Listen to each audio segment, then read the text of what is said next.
Hello, good evening, everyone. How are you? So, one second, there are still some people that are trying to join. Okay, good. Good evening. Hi. So great to have you here. This is the good thing about the only good thing COVID brought us.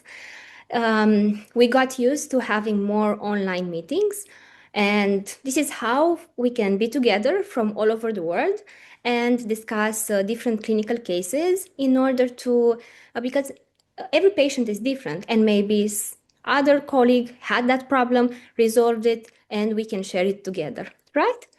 Okay, so um, first of all, I want to see. I am Dr. Diana Mihai.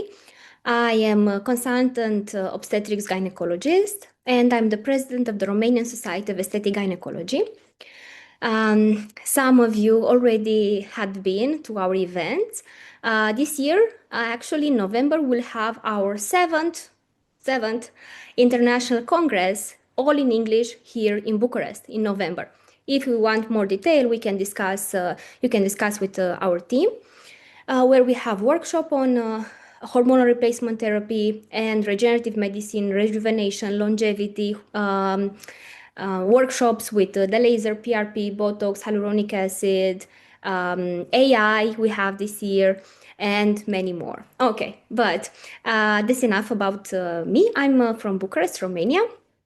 So let's see, where are you from? Let's get to know a little each other. Okay, can you tell me from where you are, please, just to have an idea? The difficult part when we have online meetings is that you feel like you talk to yourself with the computer, and in order to keep the vibe up, it's very important that we will talk to each other in this chat in order to I don't know, not to feel alone here, okay? Saudi, Montenegro, Oman, Kazakhstan, Latvia, Jordan, Venezuela. Hello from Venezuela, Poland, Lebanon, UAE, Slovakia, Pakistan, Serbia, Egypt, Mumbai, Egypt, Portugal, Bahrain, Riyadh from Pakistan, UAE, Bahrain. Okay, great. Ukraine, Nigeria, Iceland, Romania. Great. Wow. This is amazing. Philippines, Pakistan. Good evening. Good evening to you too, Jordan. That is so amazing to be here in an international with international colleagues. And I want this webinar to be very practical to you. That's why already some of you have submitted your cases. We will take them in order. So first, Dr. Raluca Hera will start with two cases that she will present for you to see how to organize a case of replacement hormonal therapy, how to talk with the patient, what to explain to the patient, what tests to do, what investigations, what treatments, and all the plan. And then we will discuss the cases that you have submitted. I already sent them in the group, the cases that we already received. If you have other cases that you think that will be interesting to discuss, I put there an email address where you can send your case, and we'll take them in the order of the submission. Okay? We will have today two instruments to work with. One is the chat, where we will put questions, respond, and so on. So here it will be like a live interactive with the trainer, with the speaker. And we have another tool. It is the Q&A. In the Q&A, you can put cases if you don't put them in the email, but I think it will be easier to put them in the email to have them all organized. But yeah, I think it will be better like this, right? Okay then. So um, let's see. Dr. Raluca Hera is here. Let me see if she joined already. Okay. Um, the chat is working. So okay, let's see if anyone else has some problems, not able to connect. I'm sorry. If you're not able to connect, you should register. This is the link. Okay. They put the link. Okay. Still, some people are trying to connect. So let's wait for them as well. Okay, just 1 second to fix something, and then we will just get it started, okay?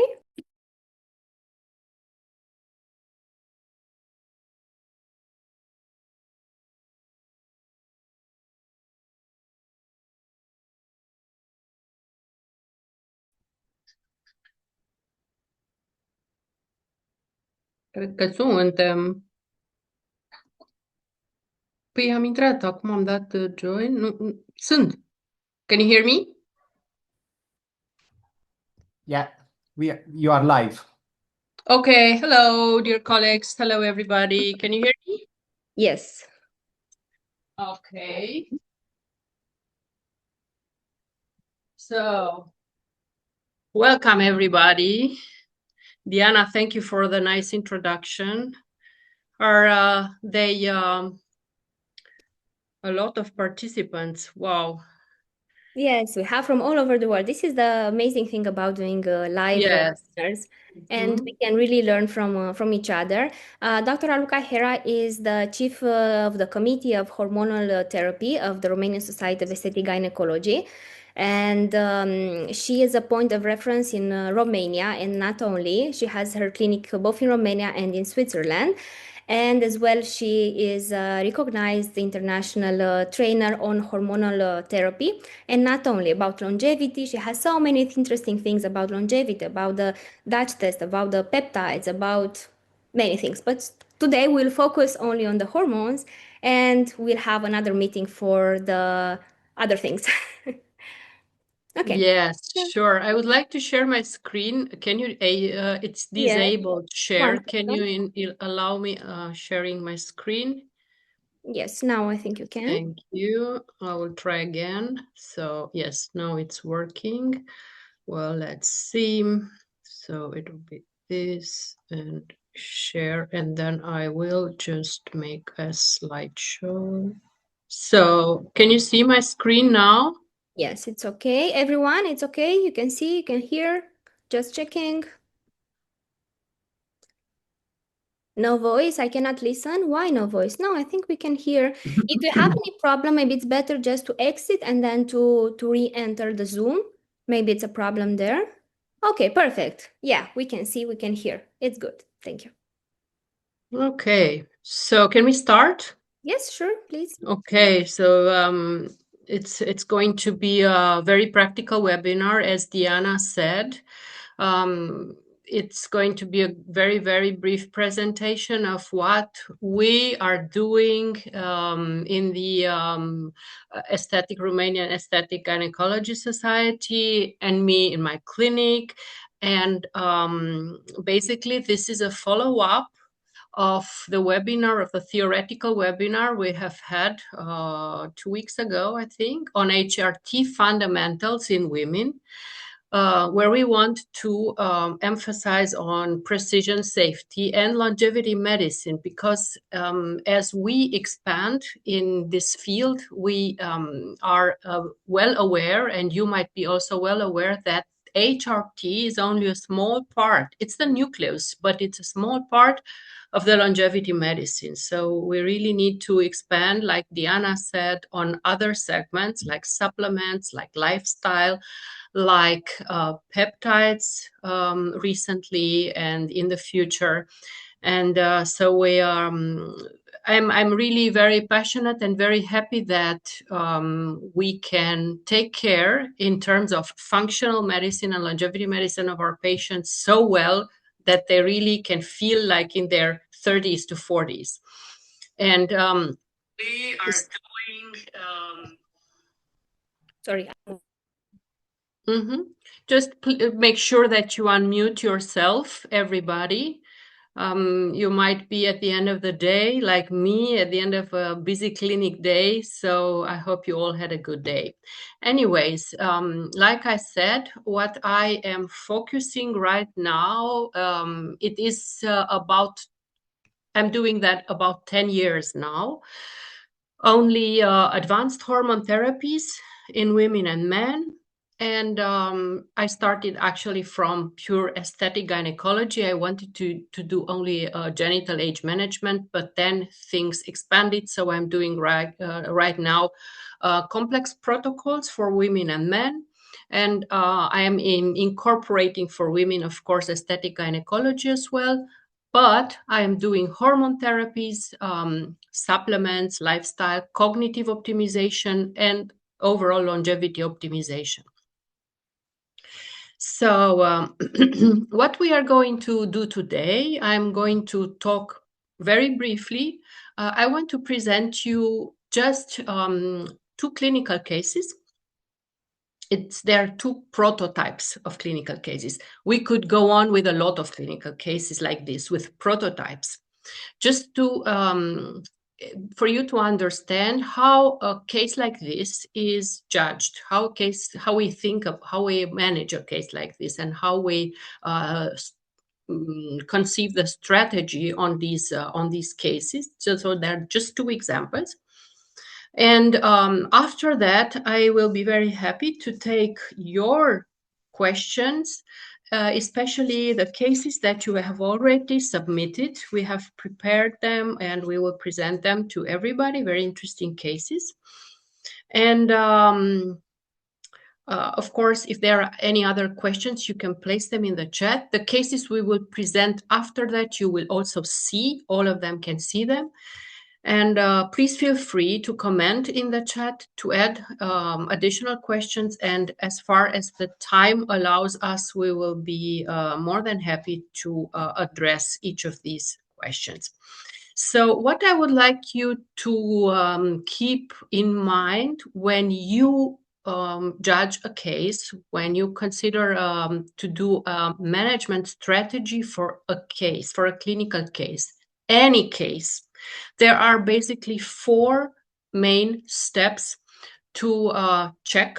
And of course, each of the steps has sub-steps which you need to check. But once you check them all, it's much, much easier to give a good solution, a safe solution, a responsible solution, and a long-term solution management for the patient, so that you change her life or make her at least feel much better. So the first step is the admission. And when I'm talking about admission, now I am talking about a new patient form where you ask a lot of things regarding the history of the patient and the history of her family. And of course, a very complex, more or less complex questionnaire that depends on your stage, where you are at. But as a beginner, you may have like a 2-page questionnaire asking her about her general health and her menopausal symptoms, where you can have an idea where should I intervene in first instance. Yeah. So this is very important. Then the second, when you are talking to her during the consultation, you need to make a risk assessment. And this is also a chapter of the consultation where you should assess her personal risk, her comorbidities, her family risk. And based on that, you are going to think about a plan for this patient. And it's very important to consider, in HRT at least, that there are no standard formulas. They are just general principles, but based on the risk assessment of the patient, which can be 0 to infinite, we would make a personalized HRT plan.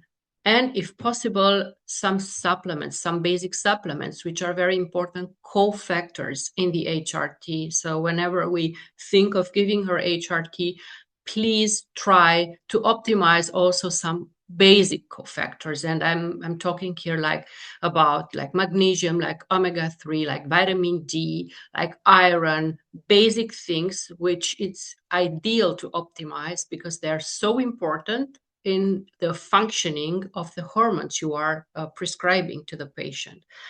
And then next step after she's leaving with a personalized HRT plan from you is monitoring. Monitoring the patient is essential. You need to know when to call her back after the first consultation, after you have given her the first treatment plan, and then after certain time for follow-up clinically, but also lab tests, so laboratory parameters. So, as I said, today it will be a brief presentation until we get to your cases. So just of repeating these steps we have just presented in 2 clinical prototype cases. And case 1 is, for example, when standard HRT can become dangerous.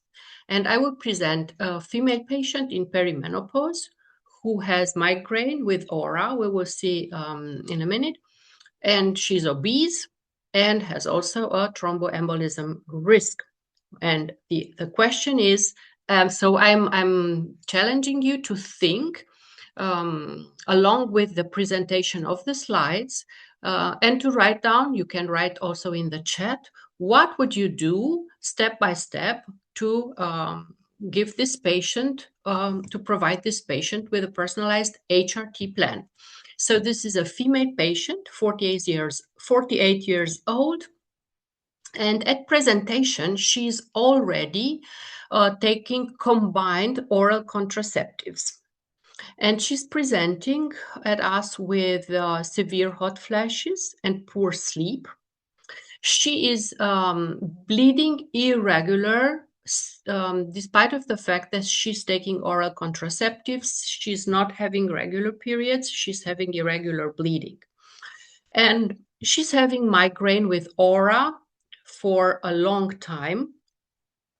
And her family history is also interesting because her mother got breast cancer at the age of 58. And just like a side sign, her BMI is 32.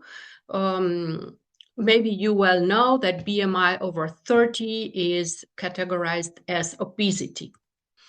So this is definitely not a routine HRT case because she has multiple competing risks. First, she's taking combined oral contraceptives with her history of migraine with aura, which puts her at an increased stroke risk theoretically. Secondly, she has a BMI in the range of obesity and is taking oral estrogen. So her thromboembolic risk is quite high. And the other fact is that with 48, theoretically, she still needs contraception. So what would you do next? Please write in the chat, just write whatever you think, because we are not going to stay long on this slide. It's just for you to think, how would you manage this patient? Stop the combined pill immediately? Would you use estrogen in this patient? So just write in the chat what comes in your mind regarding this patient, and then we will move forward and see how we can deal with such a patient. And probably it's interesting to know how many of you are already prescribing HRT or dealing with patients who already take HRT and come to you for an advice or for a second opinion, or because they are not feeling well and they would like to make a change. It's interesting. If you could write, I would be very happy to read that. Anyways, Yes, so they started writing. Sorry. Yes, Yeah. the chat. Should we leave this slide longer? Uh, yes, I Or think we can... we can discuss a little about what the people answered. For Okay, example, great. yes, you can open your chat as well. So I see that they said that contraceptive is contraindicated for her to start with.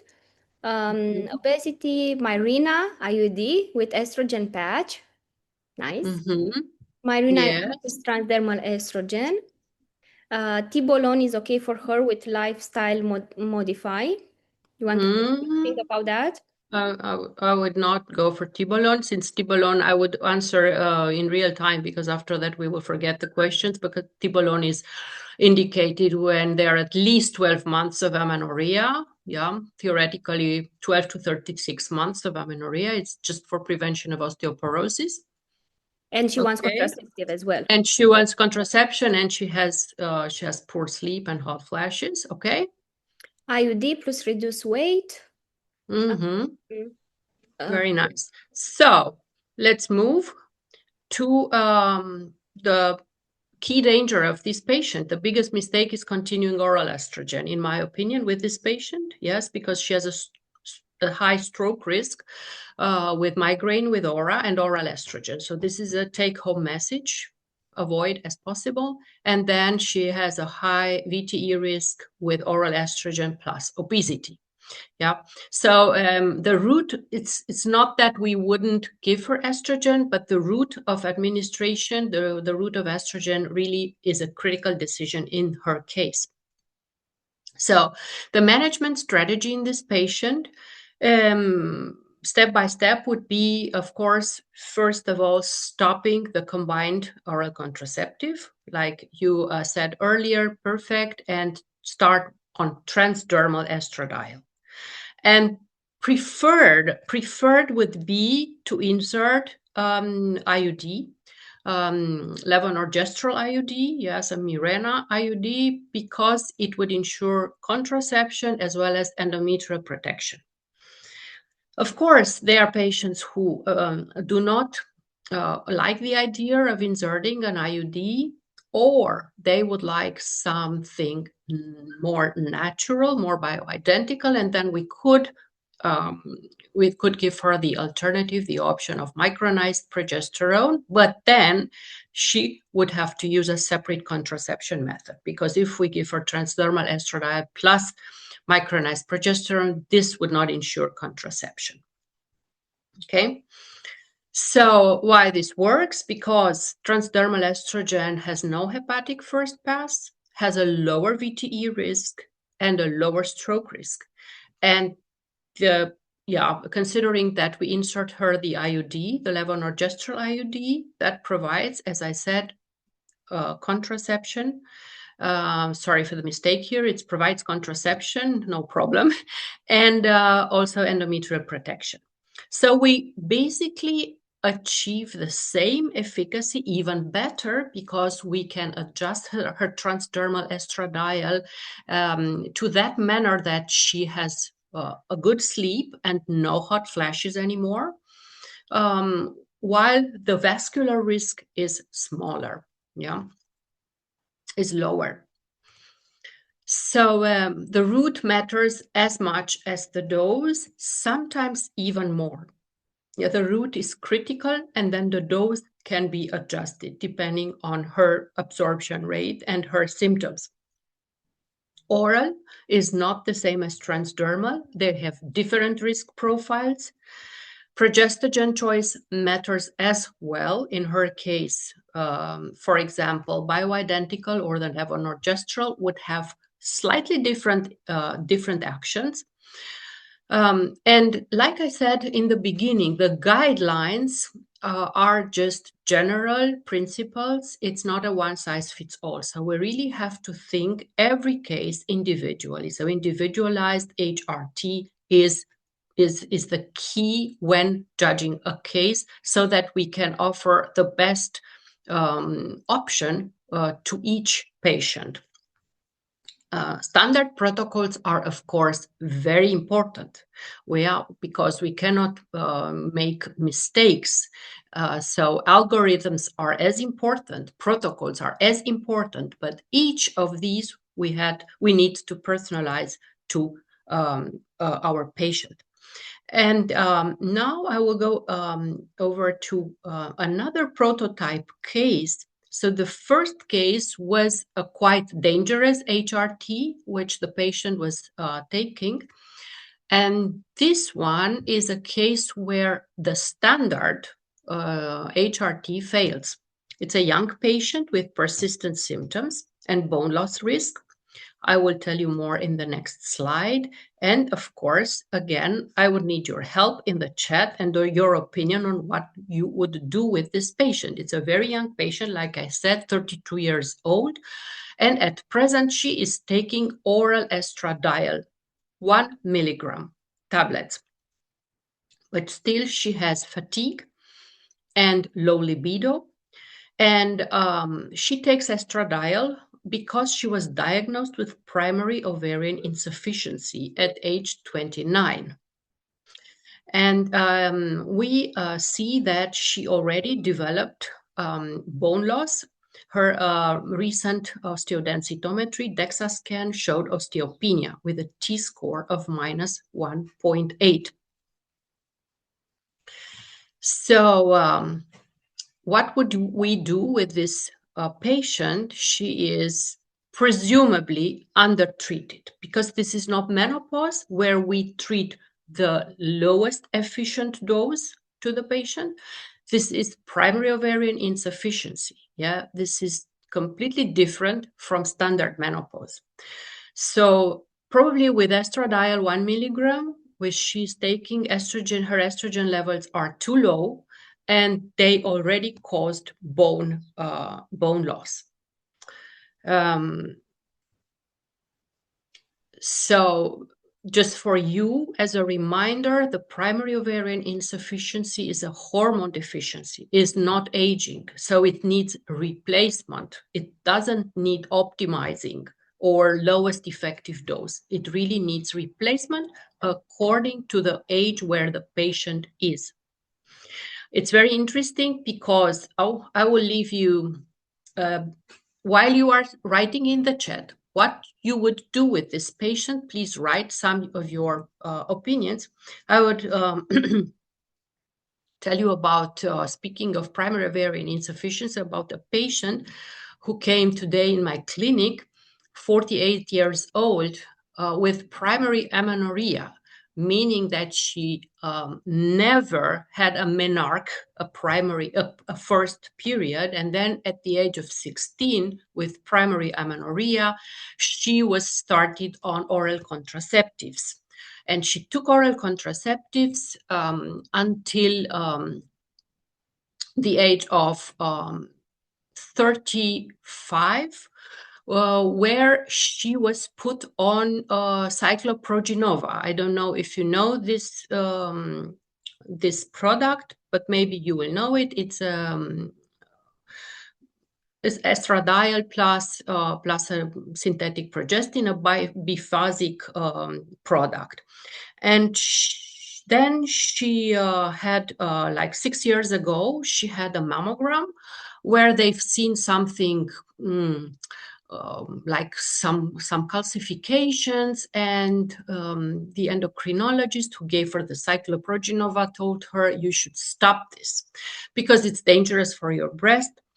And she stopped, like 6 years ago, she stopped even cycloprogenova. So while she menstruated with the oral contraceptives and the cycloprogenova, starting the year 2020, she stopped menstruating, which is obviously not important at all. But then 2024, she had a DEXA scan, and she already had osteopenia. And while she took nothing, because the endocrinologist told her it's very dangerous for your breast, you shouldn't take anything else. This year in January, she made another DEXA scan, which showed more severe osteopenia. So her osteopenia from 2 years ago progressed. And she is now, as today we've seen these scans, at the limit of osteopenia with osteoporosis. And now she came to me because she has some symptoms, not very disturbing, but she read a lot, and she find out that she needed to take hormone replacement therapy, proper HRT, during all these years to prevent osteopenia and this severe osteopenia. Yeah. So this is a very good point regarding oral contraceptives, and this is something to be addressed in these patients, because oral contraceptives having synthetic estrogen does of course not work on the bones who do not have receptors for synthetic estradiol, but only for bioidentical estradiol. So keep that in mind. So are we ready to manage this case? I cannot see in the So chat.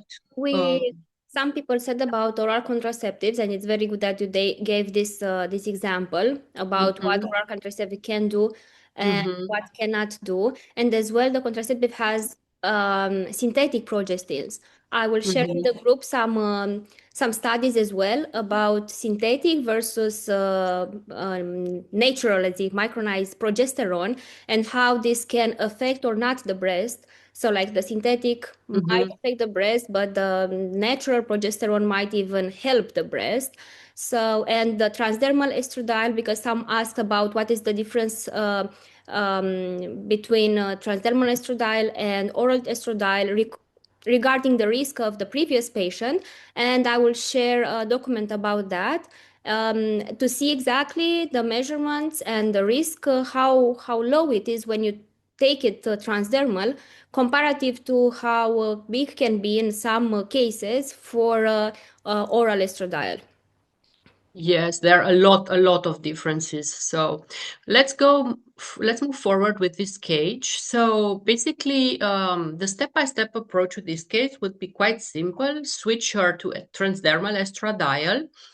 Why switch her to transdermal estradiol? Because there are two reasons. One, you achieve more stable concentrations in the blood with transdermal estradiol. And secondly, you can adjust the dose much easier and much faster according to her estrogen levels. So this would be a better route of administration in the case of this patient.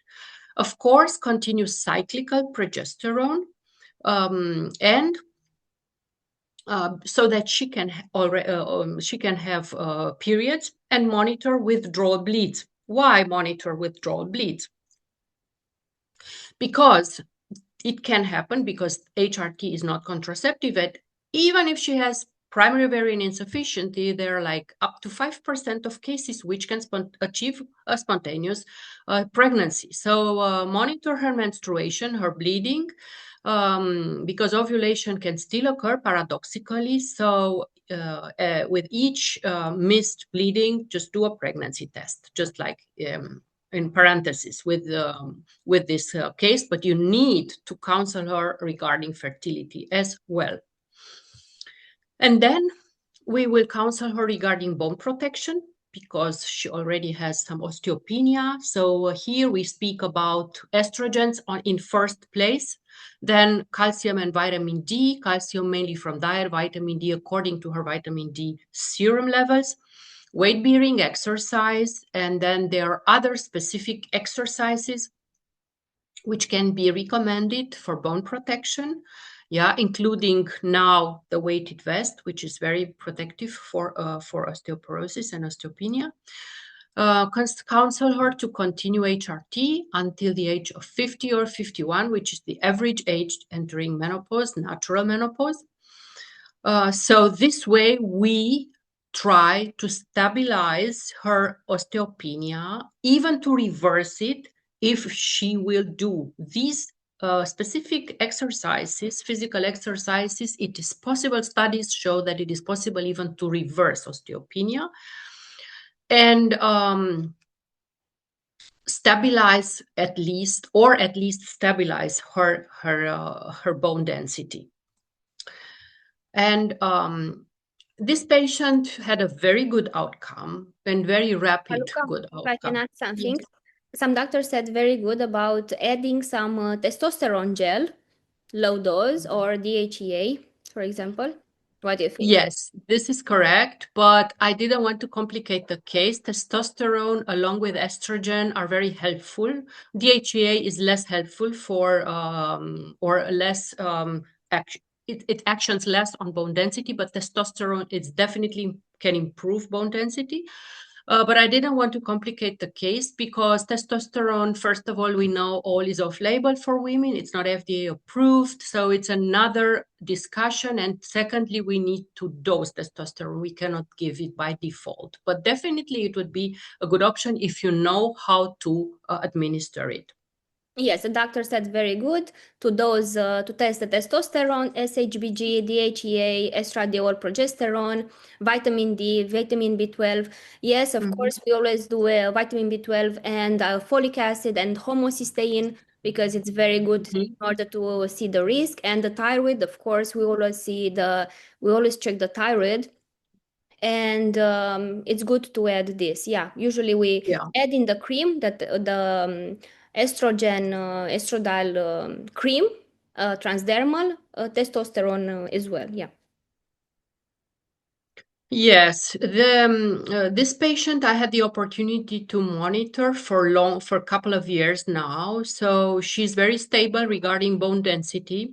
Her energy is very good. She's very good overall. Her symptoms resolved immediately after switching her on transdermal estradiol and ever since. And she's has a good well-being. But more importantly, her bone density stabilized so far. So I am following her for 8 years now. Yeah. And the Okay. question is, when would you stop the hormonal treatment? Would you stop it at the natural menopause age, or we will continue it as long as the patient wants? So I will counsel her that it is strongly recommended to follow the treatment until the natural age of menopause, 50, 51, but I would encourage her to continue it further. Yeah. With regular follow-ups and dose adjusting every year maybe, but I would encourage her to use it after 50, 51 as well. Mm-hmm. And did you do any, the patient, did she do any karyotyping, any genetic test? No, she did not do. She is basically a patient who had a um, primary ovarian insufficiency genetic. So her sister has always also primary ovarian insufficiency, and her mother entered very early in menopause. She didn't want to do any genetic testing, so no, she did not. Mm-hmm. And what about estrogen gel versus transdermal patch? What would be better? It's also a good option, transdermal patch, but it's not adjustable. So transdermal gel is very versatile because you can adjust the dose. But otherwise, if you stabilize, like for example, for 1 year, if you know that she's okay, she's symptom free, her estradiol levels are enough to protect the bone, maybe you can switch to a patch, test it, and if it's also good in terms of symptoms and in terms of estradiol levels, you can work with a patch as well. But you cannot adjust it in very quick. Yeah. Okay. Another question was about her fertility, if she improved. Of course, if she had premature ovarian failure, her fertility will not improve if oocytes. I did my PhD on IVF, so I have a lot of patients with premature ovarian failure and menopause. We can, if the uterus is good, we can use the uterus, but she needs, I do the procedure with donated oocytes. So we take donated oocytes with the sperm of her partner or someone else donated sperm as well if she doesn't have a partner. And in Romania we can do this, and then we prepare the endometrium with, of course, higher dose of estradiol, like 11 milligrams, for example, and of course doing a hysteroscopy before and everything according to infertility treatments and IVF. And then, if the uterus is okay, we can do the transfer, the embryo transfer, but not with her oocytes, the quality of her oocytes will not improve with all the treatment. So yeah. Some other doctor asked about subdermal testosterone for reduced libido.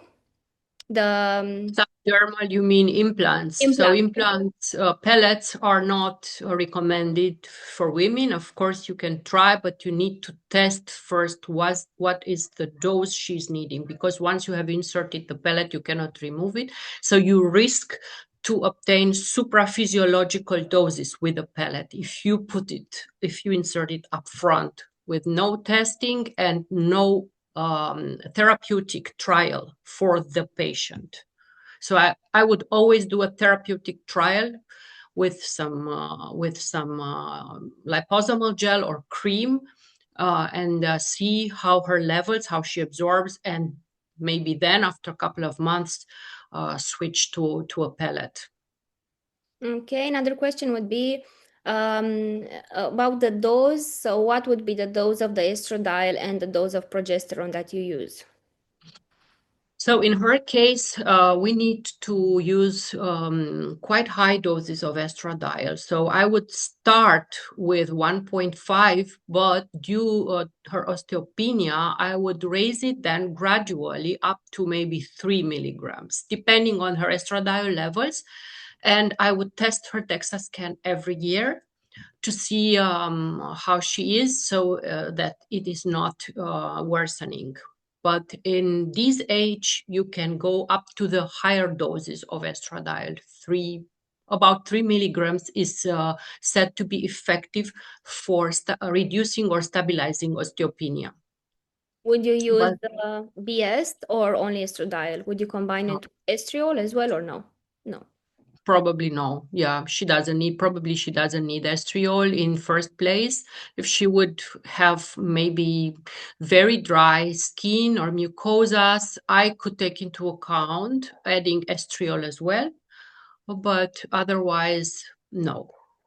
And the progesterone, how much would you give? And the progesterone, I would start with 100 milligrams of bioidentical micronized progesterone and see how she is. Yeah, if she's okay, she's has no spottings. But in this patient, we said we would do menstruation, so I gave her cyclical progesterone. So I would do it with 200. Sorry, if I would do continuous, I would do with 100, and if I would do cyclical, I would do it with 200 milligrams of progesterone. For how many days? 10, 12, 14? Yes, depending on her bleedings. But normally I would start probably with 10 days. Could be less, 7 days, could be more, 14 days, 12, 14 days, depending on her periods. Yeah, because if her periods are very long, or she has abundant flux, then I would do a longer period of progesterone. If she has normal periods or quite low blood flow, then I would do it for 7 days or 10 days. So you need to test. And the estrogen, would you give it, how would you give it? From first day of menstrual cycle or from fifth day of menstrual cycle? So yeah, everything's from fifth day. In these patients who are menstruating, I would do it from the 5th to the 25th day. So And estrogen from day 5 to day 25 and progesterone then 10, 15 to then 25, something like that. 1625. I would start with 1625 and then see plus minus. Okay, this was another question. Role of bisphosphonates for her osteoporosis, osteopenia. Not in her age. Not in her age. In her age, osteopenia, osteoporosis is the treatment. The first line treatment is estrogen. So bisphosphonates is the first line treatment for older women who have osteoporosis. So postmenopausal women. No biphosphonates in young women. Someone else asks about if they use a plaster, should they put 50 or 75? I would start her on let's say I'd start her on 50, but not for long. And then I will gradually increase to 75 and then maybe to 100. Mm-hmm. Okay. About the monitoring of the breast, if she should do a mammogram or ultrasound of the breast. Ultrasound, yes, probably ultrasound annually, I would definitely recommend. And mammogram starting the age of 40. Mm-hmm. How frequently should we check the testosterone level if we plan to put her on testosterone for bone loss?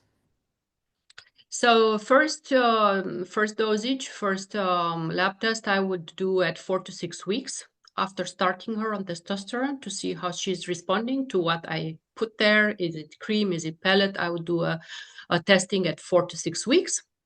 And then I would do just a regular follow-up, like every 6 to 9 months. Yeah, so someone asked about this.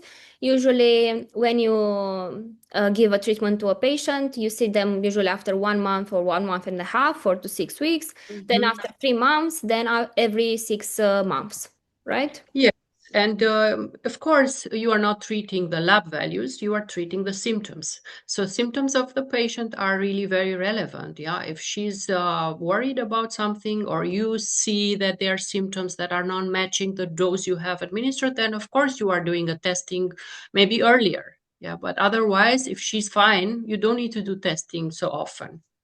I will share in the group when we finish a questionnaire about how to see interpret the symptoms of the patient. I will put it. I will not forget. Someone asked about if we can use oral tablets. Oh no, I would refrain from oral tablets in women as well as in men because they are thrombogenic. They influence the lipid profile. They influence the hepatic parameters. So I would definitely not go for oral testosterone. Never. And for oral estrogen? For oral estrogen, it could be taken into account if it is in perimenopause or even postmenopause, but up to the age of 60 maximum. Because starting the age of 60, the basal thrombotic risk due to aging, due to the age, is rising naturally. So after the age of 60, I would never give oral estrogen. Someone asks if they use the estradiol patch, could they use it from day one or from day five as well? A patch, yeah, she should do it. She should use it from day 5, but then she needs to place them depending on what patches you are administering, because they are cyclical patches and continuous patches. So depending on what you want to achieve, if you want to achieve periods, then she has to switch the patches twice a week, and she's not doing any break because the patches are doing their work, because you have 4 patches with only with estradiol, 4 patches combined estradiol plus progesterone. If you're doing continuous patches, then twice a week she's changing them, but she would not have any periods. Someone says that patches can be a problem for women that live in hot environment, like Middle East, for example. Yes and no. They are designed to be really very resistant. But I have seen patients who had problems while going to sport and they were sweating. So it depends a lot of the physiology of the person. I have had patients with allergy to patches while they are really claimed to be very hypoallergenic. I had a very few patients who could not tolerate it because of contact dermatitis at the where they have placed the patch. So it really needs to be tried. But normally they are very resistant, even to hot weather. So it's more resistant than the cream, for example. Mm. Now, the cream also has to be, you don't need to sweat for 2 to 4 hours after Mhm. placing the transdermal product. So, yeah, you need to take care when you are in very hot environment. I'm always telling my patients when they're going to the beach, for example, in the summer, so then they should put the cream in the evening. Yeah, they should place it, because otherwise you can have surprises of not having the effects of not absorbing it enough, and it goes away with the Yeah, sweat. because usually we recommend the estrogen to be placed in the morning and the progesterone for better sleep in the night Mhm. before sleep. But if during the day they sweat a lot or they go to the beach or something, they can use the estrogen in the evening before going to sleep as well. Someone asked about that if you monitorize the estradiol level to see if the dose is good or not, what are you looking for? What would be the level that would be okay? Well, I'm aiming for at least 40 nanograms per mil for bone protection. And it's important how to dose the estrogen. So, for example, if she's using the cream, when you tell her to dose the estrogen. Yeah, if you're using the cream, like 12 hours after placing the transdermal, like if Yeah, she's because putting it this just is very once a important. day, mid interval. Yeah, because sometimes they put the cream and then they go to the lab test and they dose it. And Or they don't put it 24 hours. They and put it's it too in the low. morning and they go the next day in the morning. So you have nothing in the blood anymore, of course. Mhm. And Anyways, if they put the patch, the same level would be? yes, mid time between applications, right? Mm. So 1.5 days or 2 days, because you're putting the patch 3 days and 4 days. Yes, it's not an equal interval between the patches. Okay, I will just finish So some. yeah. So Mhm. some say that yeah, vaginal. They say that in Oman only vaginal cream estrogen is available. So what should we do? Order for somewhere else. For example, Mm. in Romania, we have a pharmacy, compounded pharmacy that they ship all over the world. So if you Mhm. want, you can ask our colleagues and we can put you in contact. And I think in Dubai as well, you can find it from there and order it. She will need some vaginal estriol probably, maybe DHEA as well, but Mhm. it's for Mhm. the libido. Yeah, Mhm. order from UAE. Yeah, the same. Mhm. And I need to ask because many people asked about Livial in these cases. In this case, Mhm. Yeah, if you want it just for bone protection, but otherwise, it's really, I wouldn't give it, because it's really a postmenopausal product. It's only for protection of osteoporosis. And even so, it is controversial, and it has just very low estrogenic, androgenic, and progesteronic action through its metabolites, actually. So this is how Livial is working. And it would not be an enough estrogenic action for this patient.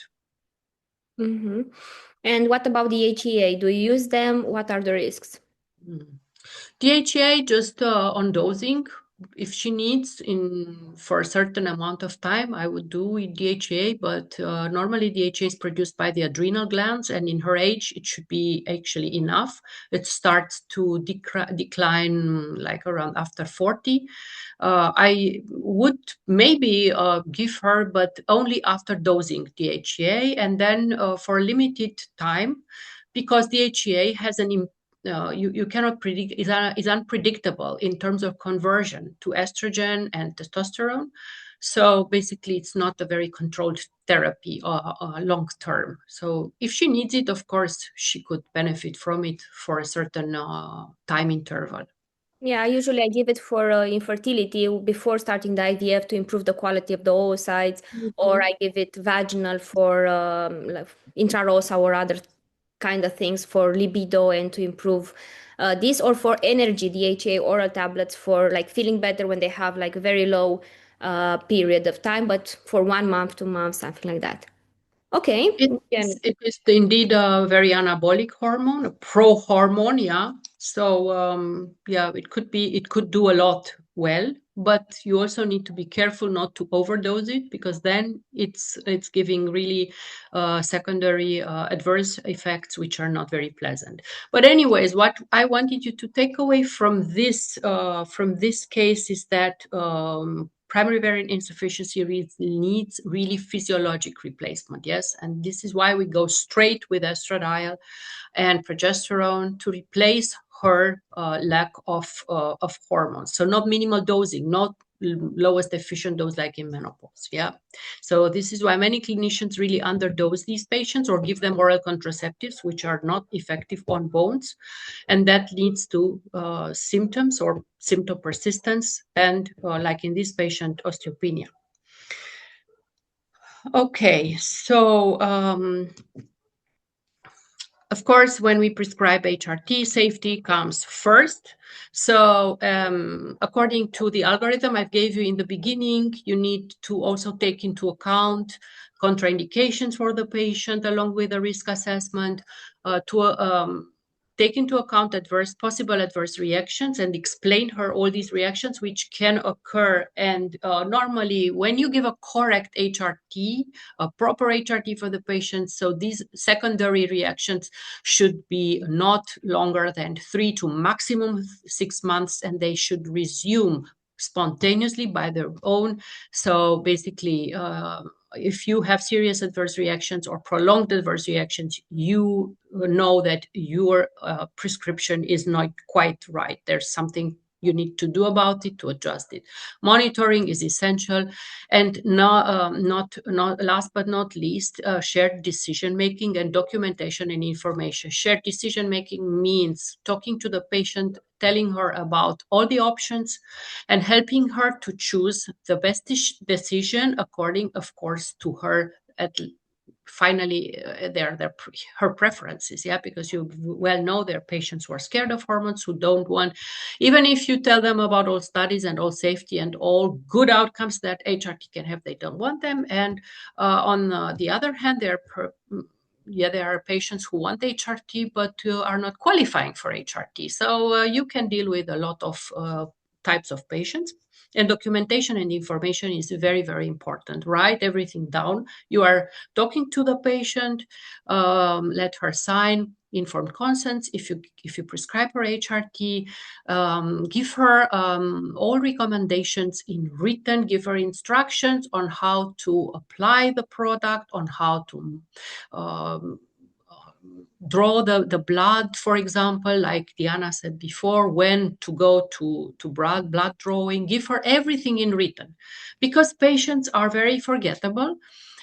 They are also very impulsive and emotional when they come into your office, and you have the impression that they understand everything. They are looking at you. They are saying, yeah, okay, I understand. And then 75% of what you tell them when they go out of the door of your office is gone. They don't know anything. So make sure that you give them everything in written and that you document everything as well. So HRT is not one size fits all. Route, dose, and context matter a lot. Principles, guidelines are very important, like I said, but they require interpretation and adaptation, adjusting to the patient. Individualized protocols have the most success. So this is where you need to exercise, you need to have really a lot of patience and to follow up the patients is very important. You can learn a lot when you follow up the patients. And of course, training is very important. Advanced training is very important, because there you can get all the options where you can encounter in a more difficult patients. And if you can deal a difficult patient, then for sure you can deal a standard patient. Okay, so finally, HRT is really a safe prescription, but you need how to do it, and this is how we protect our patients. We can prolong their lives. It's well known, and a lot of studies show that hormone therapy can prolong life. And depending on what hormones you take, you can prolong your life from 4 to 10 years. Like, for example, if you take just estrogen and progesterone, and maybe some testosterone, this is a basic HRT, you can prolong your life with, studies show, with about 4 to 5 years. But if you add other hormones as well, like, for example, pregnenolone, growth hormone, thyroid hormone, then studies show that you can prolong the life of your patient or your own up to 10 years. So very important, very interesting. It's very important to know how to manage hormone therapy. Yeah, like this is only the beginning. Pregnenolone is very interesting. You use it frequently? Me? Hmm. I'm using it quite frequently, yes, and even in young patients, because I have, I must say, I have a lot of patients who are young in perimenopause, like between 45 and 50, who are coming as a first symptoms with memory problems. And it is well known that pregnenolone in studies is linked to short-term memory. So I immediately test their pregnenolone, and more often their pregnenolone is so low, and then we start to supplement pregnenolone, and like in 2 or 3 months they are somebody else. So their memory is back, they focus more, they are more concentrated, and yeah, they're very well on pregnenolone. Yeah, I'm doing a lot of pregnenolone, but only upon dosing, so not by default. And what about growth factor? Growth hormone, sorry. Growth hormone, also growth hormone can be taken only injectable. So there are certain types of patients who are open to do that every day. So depending on the patient, but of course I monitor, I test, and then in certain cases I order growth hormone for them, or peptides who can stimulate growth hormone. Like now we have these powerful peptides who are really even better than growth hormone, because they're stimulating in a physiological pulsatile manner the production of your own growth hormone, even in older persons who don't produce growth hormone anymore. They're very efficient.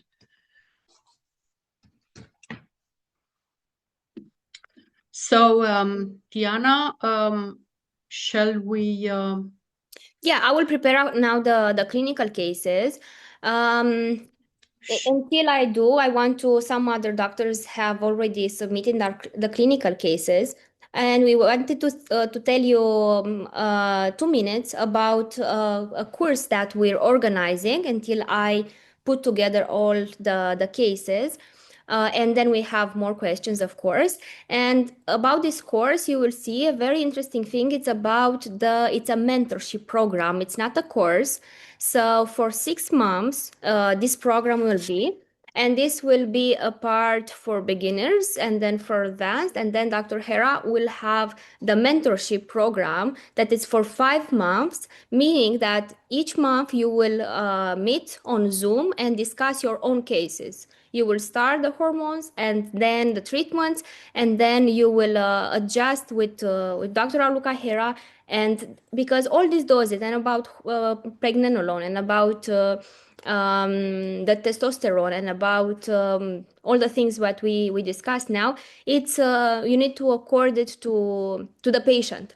So you will have your patients in the clinic and you will face some difficulties. And this is why it's the great part of this program is that for 5 months you will have Dr. Raluca Hera with you in your pocket, let's say, to discuss your cases. I will let her to explain more about this while I prepare your cases, and then we will start to discuss your own cases, okay? Sure, thank you. Yes, it's actually also a course. There are actually 2 courses.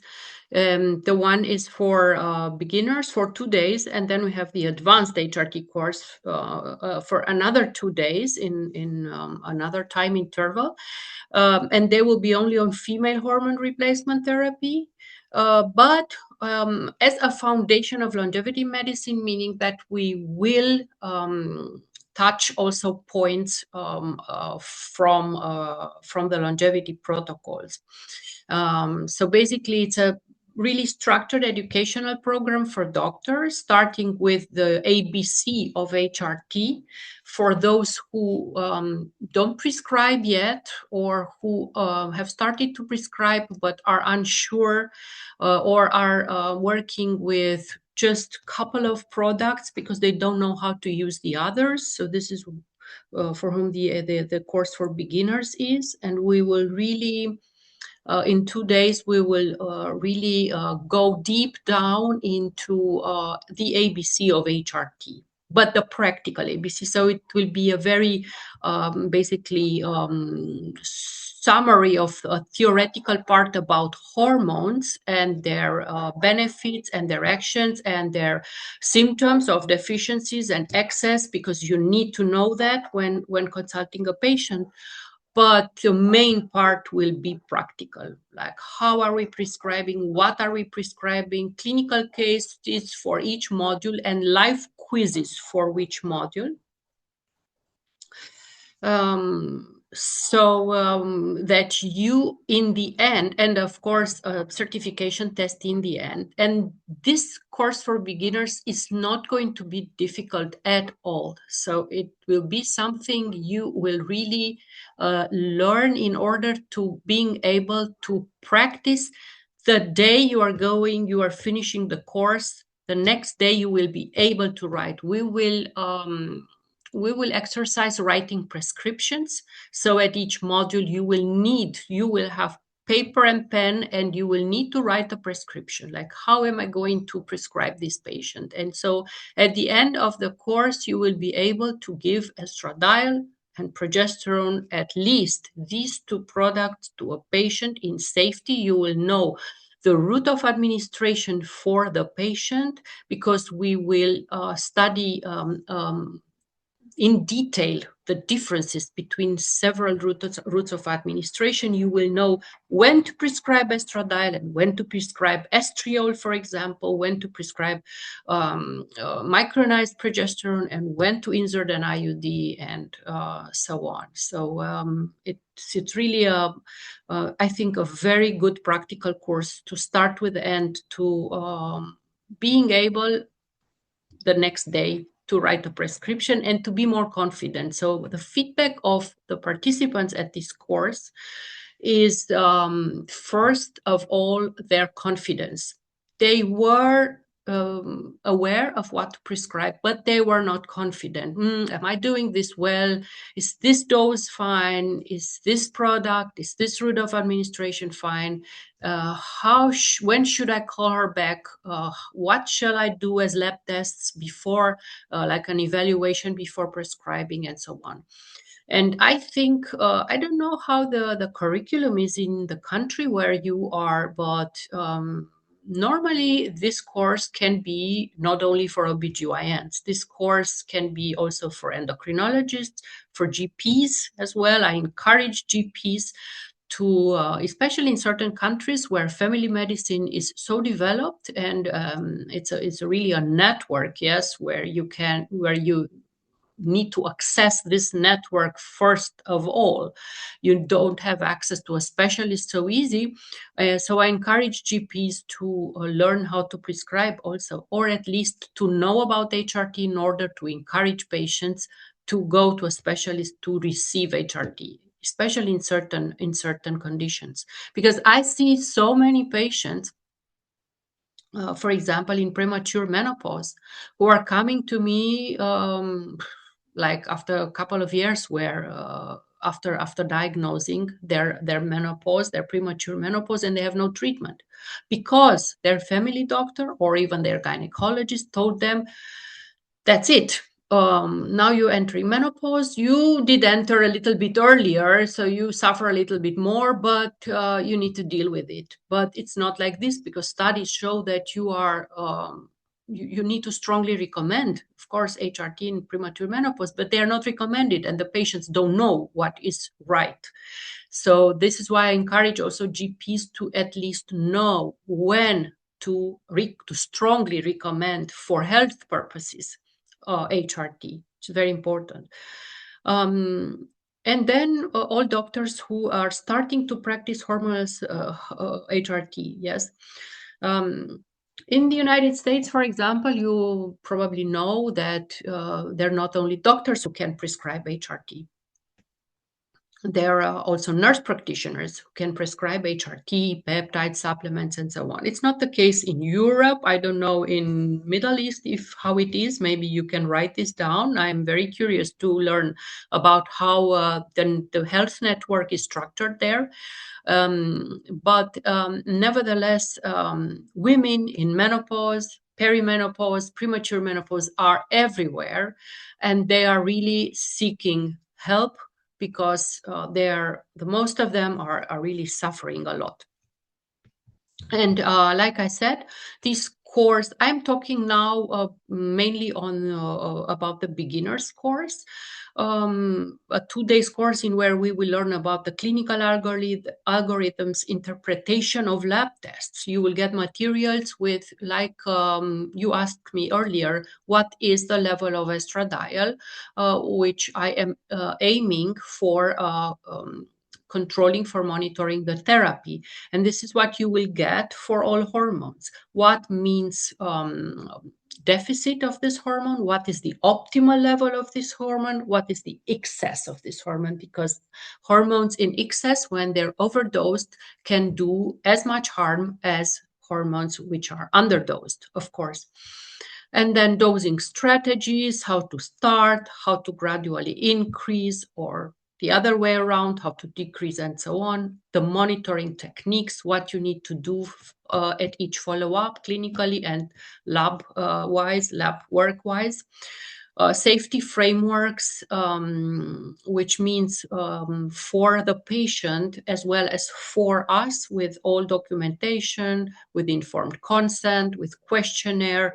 You will get all these templates, ready-to-use templates to be used in your clinic, starting the next day after you finish the course, and a lot of clinical cases. So each module will have a couple of clinical cases and a live quiz for you to just sum up what you have learned in the module, and this is going to be live in the course. And then at the end, we will have another module of clinical cases where you can exercise. Yeah, it's not me presenting the cases. It is interactive with you exercising what you have learned and getting more and more confidence. And then a certification test at the end, where you will get the professional accreditation from us. Yes, I'm an accredited trainer for HRT. And you will get a certificate of participation. So I think this course will deliver really ton of value to you, this course, and then of course the course for advanced HRT. This is something at the next level, in which we will refine a lot of complicated cases, special populations, more therapies, but you need to know the basics to be able to attend, to join, and to really get value and learn from the advanced HRT course. Either you take both courses, beginners and advanced, or you already are confident in what you are doing and you want to refine what you are doing, then you take only the advanced course. And the monitoring, so this is another approach of the course where we really focused on safety and longevity. And like I said, the protocols are really immediately applicable in the clinical practice.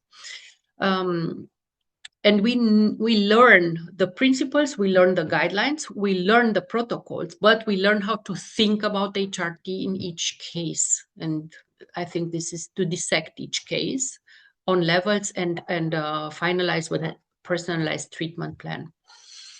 And what I wanted to show you is the clinical mentorship about which Diana told, because the participants who are taking both courses, beginners and advanced, will really be able to join the groups of clinical mentorship. It will be maximum 20 physicians per group, in which we will meet once per month for 1 hour to discuss your challenges, your clinical cases in real time, so that you can move forward in your clinic based on the knowledge you have gained in the courses. And this is going to be, like I said, only for the complete package. It will be basically 5 specialized sessions, which are included in the course prices in the package course, beginners and advanced. Just wanted to let you know the prices of the courses, which are mentioned here. So the standard rates, which I have not shown before, and the preferential webinar rate, which we have created 48 hours after this webinar is ending. It's basically a preferential rate. These are the dates which we thought about for the courses. There will be online courses. And the advantage of the package is this, that you can all, beside the course access, you have all the educational materials which I am preparing for the beginner's course and different ones for the advanced course. Templates, you can ready to use templates, and the professional certification, and nevertheless this post-course support, which I find very valuable because you can consolidate the knowledge you gain from each course. Then you go in your office, you go in your practice, you deal with your patients. Some of them you are going to deal very easy, but some others you will have challenges with, and then we can discuss them, these cases, in these 5 sessions, post-course sessions. So, Diana, would you like to add more information regarding the course? No, we will write in the group. I just wanted, so this is the idea. We'll have everything is on Zoom. Whatever people ask me, it's online. You can rewatch it for 3 months. No, thank you for the webinar. Wait. Now we have the clinical cases. We Yes, made the next yes. parts to put it all together because we received a lot of questions from you. So we are just starting now with the clinical cases. Yes, So we'll do now the clinical cases. So, am I going to stop sharing, I think, right? stop sharing, and I will share the screen with the clinical cases. Yes. So you can still put um, your cases if you have questions there. We will take I it in. You can start with the first case, and I will while I share the screen. Sure. So case 1 would be, so we just took them in order as they arrived. For patients with family history of breast cancer, when is it okay to say it's totally safe to take it? If she's 50 years old and has an aunt with breast cancer at age of 59, and she passed away, the aunt, but the patient has no medical history and complaining of hot flashes and dryness, shall I start her on HRT? Of course, you are welcome to comment on the case, but because there are a lot of cases, and we have already been like for 1 hour and 20 minutes already in the webinar, wow, I will start commenting on this case, so then we'll move forward. So this is, of course, a case where being the aunt, it's not a first-degree relative. We cannot say this is an increased risk, but we cannot say she has no risk because she can have a genetic mutation, which we don't know about. Anyways, what we can do is, first of all, offer her the genetic testing if she wants, and then discuss with her this possibility, if positive or if negative. But first and foremost, we can calculate her a breast cancer risk. And I usually work in these cases, which are more simple and have no genetic testing. I work with the Gale calculator. You can find it online. You can use it and just calculate her a breast cancer risk and communicate her the risk and discuss with her according to the risk. And then there are several options according to the risk where she is with the Gale calculator, for example. There is another calculator which is a bit more complex, but in her case, the Gale calculator would be enough. I will not do it now because it takes like 5 to 10 minutes to do the calculation. But in my opinion, she will not have an increased risk for breast cancer. So I would start her on HRT, this patient. She has no personal history. She has no medical history. So I would start her on standard HRT for her age, 50.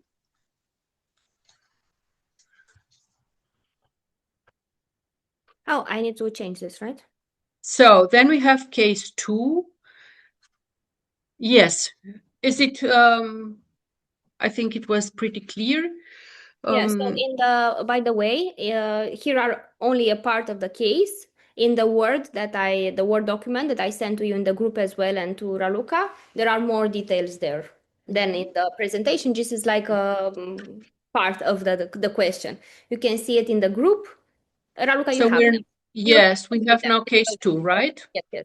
Mhm. So now take good notes because this is a long story. This patient, she's 52. She has medical history, menopause since 1 year. So at 51, natural menopause, mild coronary artery disease, osteoporosis, family history. I think this is breast cancer, yeah? Mother at 51. It says CA breast mother, but it's breast cancer. Her mother at 51, ER/PR negative, so receptor negative breast cancer in her mother. And also her mother had osteoporosis, hypertension. And then she has cardiovascular disease, coronary artery disease in a lot of family members, in extended family. And the patient's current and previous treatments, she's on statins and aspirin, 75 milligrams, and her main symptoms now are urogenital symptoms, urinary urgency, dyspareunia, but also hot flashes. And she's concerned about early osteoporosis. She has low mood, restless legs, myalgias. And the relevant investigations are mammogram shows dense breast, ACR type C. Then ultrasound, breast ultrasound shows BI-RADS 2 with bilateral fibrous cystic ductectasia. Lipid profile normal, but she's on statins. And transvaginal ultrasound shows adenomyosis, small fibroids, thin endometrium, and ovaries not visible. So, what would you do with this patient? Basically, what I would do, I would move forward with explaining, but you feel free to write down your opinion on this patient. So she already has mild coronary artery disease and she already has osteoporosis at the age of 52 while being just 1 year in menopause. This is quite strange, and that means that she has a strong genetic inheritance. Yes, because in 1 year of menopause, at the age of 52, it's less probably that this can be the direct cause of these modifications, of these alterations in this patient. And her main symptoms are urinary, urogenital, and just hot flashes. So there are, of course, more options with this patient. And you should know this is not one option correct in one patient. So we always or almost always have more options. So in this patient, we could start on first option 1, totally uncomplicated and easy would be to start on vaginal, estriol, or estradiol, depending on how severe her genitourinary symptoms are. And for the hot flashes, go, let's say, with a non-hormonal option. And then refer her for the osteoporosis treatment non-hormonal treatment if she doesn't want hormones and she's afraid of, because I'm not very clear here if she wants hormones or not. It's not very clear. So this is the option if she would not want hormones. But if she would want hormones, then we might try some HRT. But there's a contradiction here. First of all, I would require detailed cardiologic exam, a recent cardiologic consultation with all evaluation of her mild coronary artery disease and see how she is. And of course, recent DEXA scan. But if she would want HRT, maybe if the coronary artery disease would permit, I would start on very low dose HRT and see how it will improve all her symptoms, genitourinary symptoms and hot flashes. On the other hand, there is a contradiction because osteoporosis needs quite high doses of estrogens. So I would need to see how is her coronary artery disease and if I am allowed to go further up with her estrogens. Yes. So I would start maybe on 0.5 or 25 micrograms because she's already 1 year in menopause, and then raise it through 50 micrograms or 1 milligram, depending on the product, if they're patches or transdermal, and see how she's feeling and monitor the bone density. But the main obstacle here and the main key point would be her coronary artery disease. Here, I would need a thorough evaluation to see what stage she is, because not all stages of coronary artery disease allow HRT. So this would be the point in this patient. Then, of course, we do have the breast cancer in her mother at 51, which puts her at quite medium risk, of course, of breast cancer, even if she was receptor negative. Her mother doesn't matter. So here there's another discussion about her being tested or about her perspective on HRT. But even so, theoretically, we could start her on HRT. Even so, after calculating the risk, she would probably be able to start on HRT. So these would be the two options in this patient. There are some variable factors, and the variable factors would be, first of all, the degree of coronary artery disease in herself, and the second would be the preference of the patient, the desire of the patient. Okay. Okay. So we have some questions here. What is the dose of vaginal estrogen you would recommend? So depending on what you are starting with, if you're starting with estradiol, if the genitourinary symptoms are quite prominent, then you would start on estradiol for a short period of time, like 10 micrograms vaginal ovules, suppositories of estradiol for, let's say, 1 month, and then switch to estriol, which is weaker. 0.5 milligrams per gram probably would be enough for her at this age. She's still young. And then this estriol she could use long term. Yeah, because people ask about vaginal estriol versus estradiol, and some said I have not seen vaginal estradiol in my country. Mm-hmm. Yeah, Yes, but estradiol, you cannot use long-term estradiol. Studies show that you cannot use more than 1 month, back to back. But this is probably going to be like 2 weeks. In her case, if it is really bad, 2 weeks daily, and then 2 times per week. And then when you sum 1 month, then you need to stop estradiol, because in studies it is not recommended more than 1 month. And then switch to estriol, which is weaker. Okay, someone said that topical estrogen is good for overactive bladder, but itself is not enough. You should consider other modalities of therapy.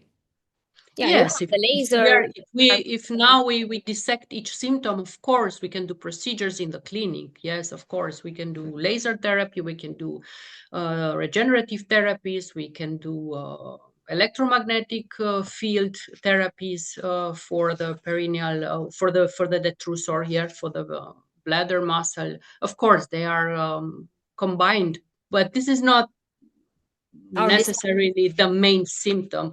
I think this patient needs to be seen really overall, and she has a lot of risk factors which you really need to break down with her and with yourself, and then see what is good for her, HRT or not. Mm-hmm. Okay. Someone says local plus bisphosphonates plus vitamin D and calcium. No, I would not give her biphosphonates in this stage. Maybe I would try, this is maybe the case where tibolone could have an action, yes. Or SERM, yes, we could aim for selective estrogen receptor modulators, especially with osteoporosis and breast cancer risk. Raloxifene, yes, the SERM category would be a very good option in this patient. Yeah, some Maybe. You need to discuss all these with her, with pros and cons. the doctor said if she doesn't want hormones, I would recommend ospemifene. So ospemifene is will relieve probably only her, if you have it available in your country, of course, because it's not available everywhere, would relieve maybe only her genitourinary symptoms. But she has also hot flashes, and don't forget about osteoporosis, which ospemifene is not going to address at all. Mm-hmm. So the cardiologist should decide if she can take HRT or there is a tool. Yes, it's also a tool, but since she's also already diagnosed, the tool is mainly for establishing her ACCVD risk in rather healthy persons. But she's already diagnosed with coronary artery disease, so you need maybe basically to have a stage of her coronary artery disease, and depending on the stage of her CAD, you can give her yes or no HRT. So here the staging is important. Someone asked why we cannot give with coronary disease, why we cannot give transdermal estrogen. Estrogen is protective for heart disease, and one goal is heart protection. Yes, you can, but she in her case, you're not talking about protection anymore. Or prevention, you are talking about stabilizing her already in card modifications. So prevention is when she's healthy, and protection. But now we are talking about stabilization. And there are certain degrees of CAD where HRT is really contraindicated. If it's an active CAD or an advanced stage CAD, So you cannot give HRT.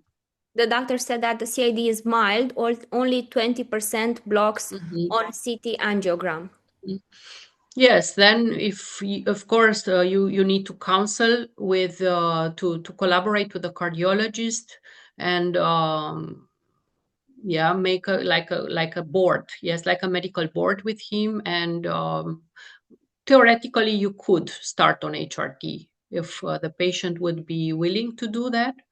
But you should do that in a medical board with a cardiologist. Just let him know that you will do that. Discuss pro and cons with the cardiologist as well.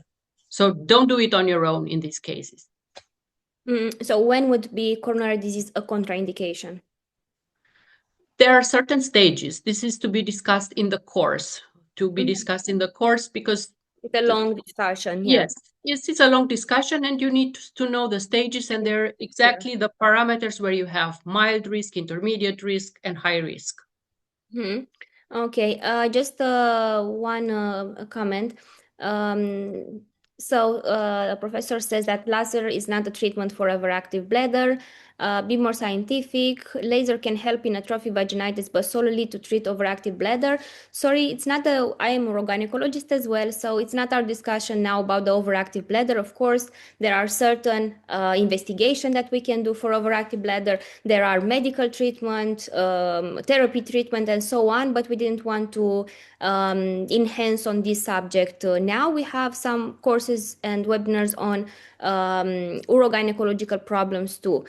I didn't want to think that I don't address your question, but to explain why we didn't in phase more scientific on this.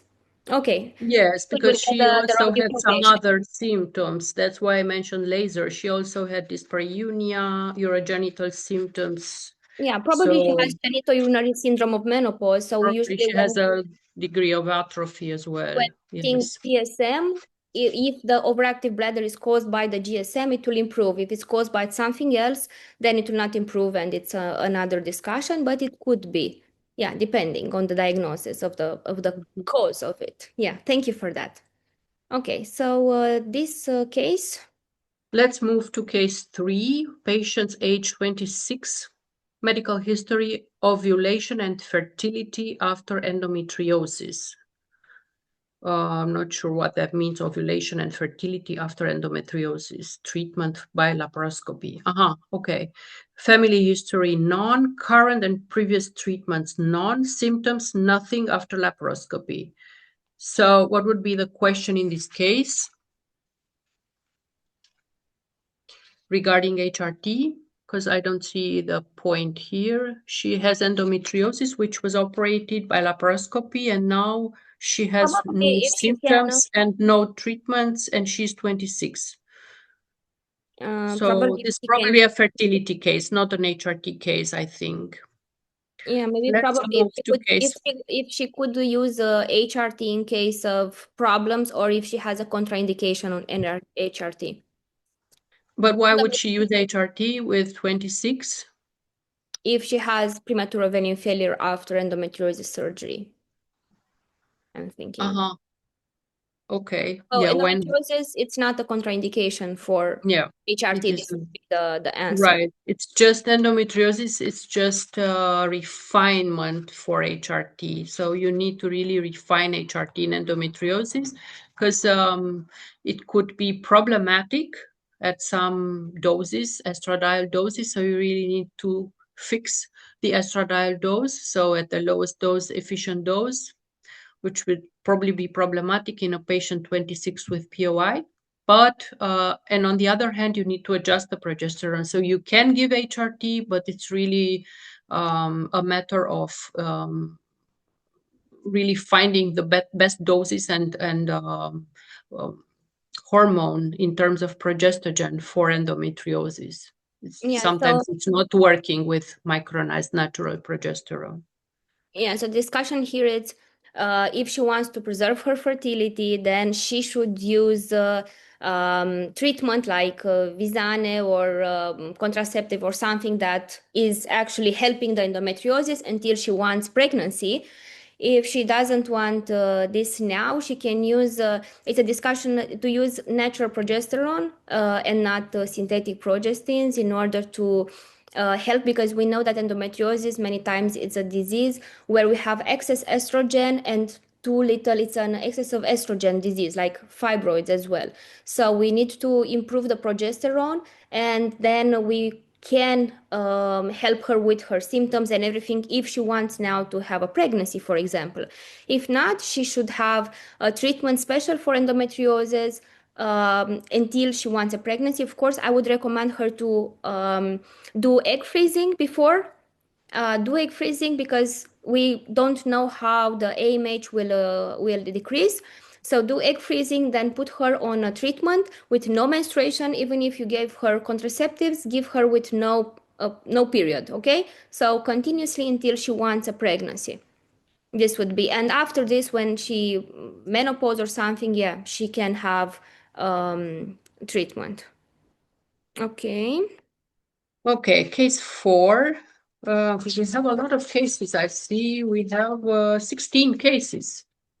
So let's move to case 4. Patients age 52, medical history, breast cancer.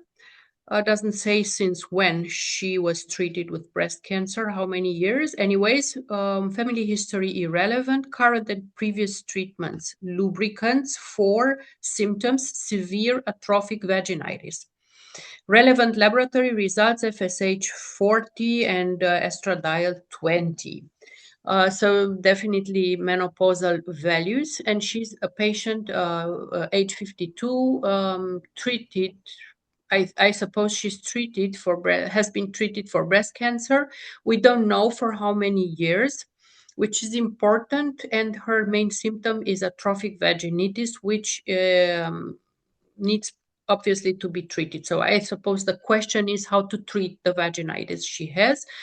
And here I would aim for you can do local estriol. It is quite accepted in breast cancer patients, even before 5 years after treatment, during the first 5 years after treatment, with one exception, unless she is also having an aromatase inhibitor, because even though estriol, local estriol is not systemically absorbed, it could be like in 1%, 2% absorbed, and on aromatase inhibitors, patients with breast cancer should have zero estradiol levels. So this would be the only case in which local estriol would not be indicated in her case. If she is more than 5 years after her breast cancer treatment, she could definitely use estriol. This would be the first-line treatment for atrophic vaginitis. Nevertheless, we would have other options as well, like DHEA locally, like the ospemifene you have mentioned before, and also certain procedures, like here lasers are very effective. Combined with regenerative therapies, or devices at home, which are combined radio frequency ultrasound devices. You might know them, which are especially designed for patients who cannot or don't want to use HRT. So here we have a really broad spectrum therapeutic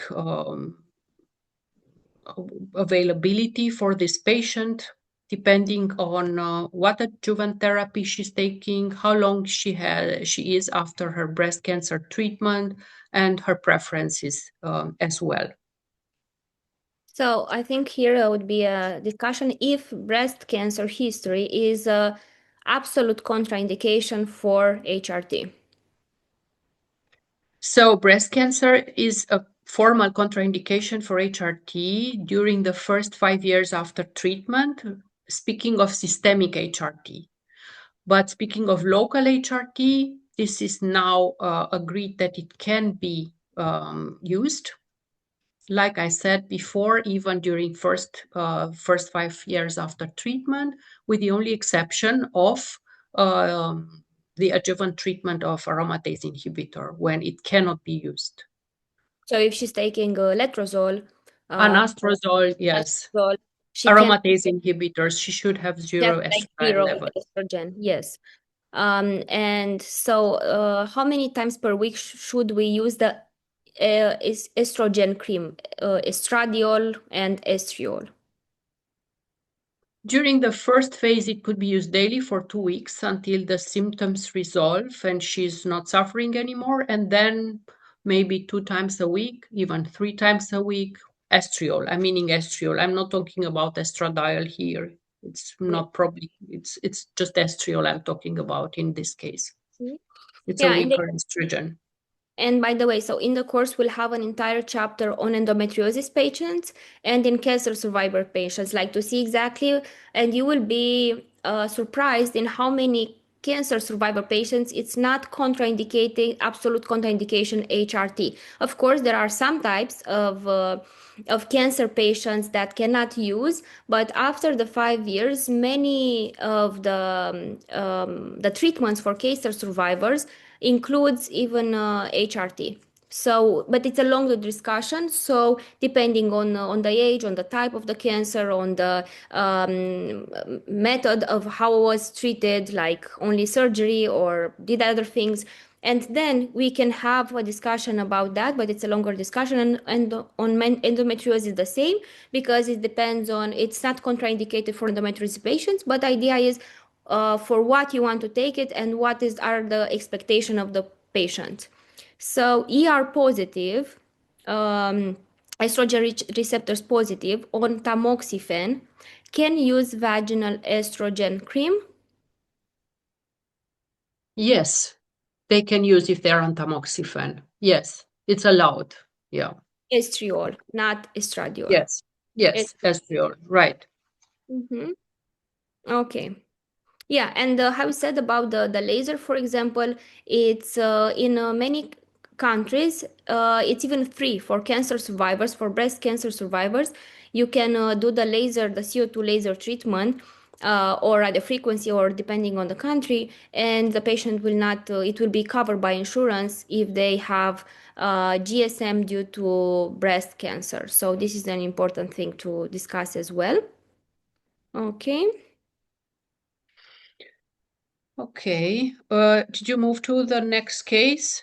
Yes. I think yes. Okay. So this is a patient 48 years old in premenopause with medical history, endometriosis surgery, no relevant family history. Current and previous treatments about HRT. Okay, I'm not quite understanding this, but anyways, let's go forward. Symptoms, Probably. pelvic pain as main symptoms, relevant laboratory results, premenopause. Okay.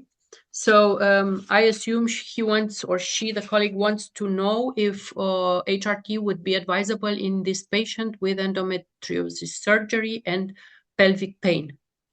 Yes. Uh, I don't know, because I don't know which would be the symptoms to address. Because pelvic pain you cannot address with HRT. It's probably due to endometriosis or pelvic adherences after surgery, which frequently arise after endometriosis surgery. But I don't see any other symptoms to address here in her premenopause in order to think about an HRT plan. Nevertheless, generally speaking, in endometriosis patients in premenopause, we would refrain as long as possible, health-wise and symptom-wise, from estrogens and postpone it until as late as possible, of course, as not to damage the patient's health. But otherwise, probably only progesterone in this patient, if she would develop some symptoms, would be the best first option. Yeah. But now, only with premenopause and no other symptoms, I would not give her anything. I would probably evaluate the pelvic pain in the direction of post-surgery adherences or a new endometriosis developed in her pelvic or abdominal area. The doctor said that she started to have hot flashes. Mm. Okay, hot flashes. You can still try with progesterone.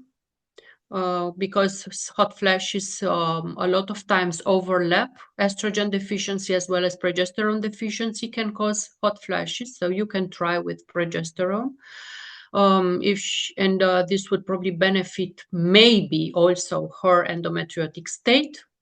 Depending on her estradiol levels, yes, determined in dynamic, and on other symptoms, you may try some non-hormonal.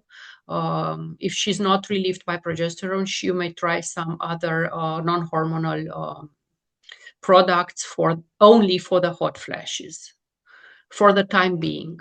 And then when she's moving into menopause, of course, you can start her on estrogens as well, but I would postpone as much as possible estrogens in an endometriotic patient. What kind of supplements would be helpful?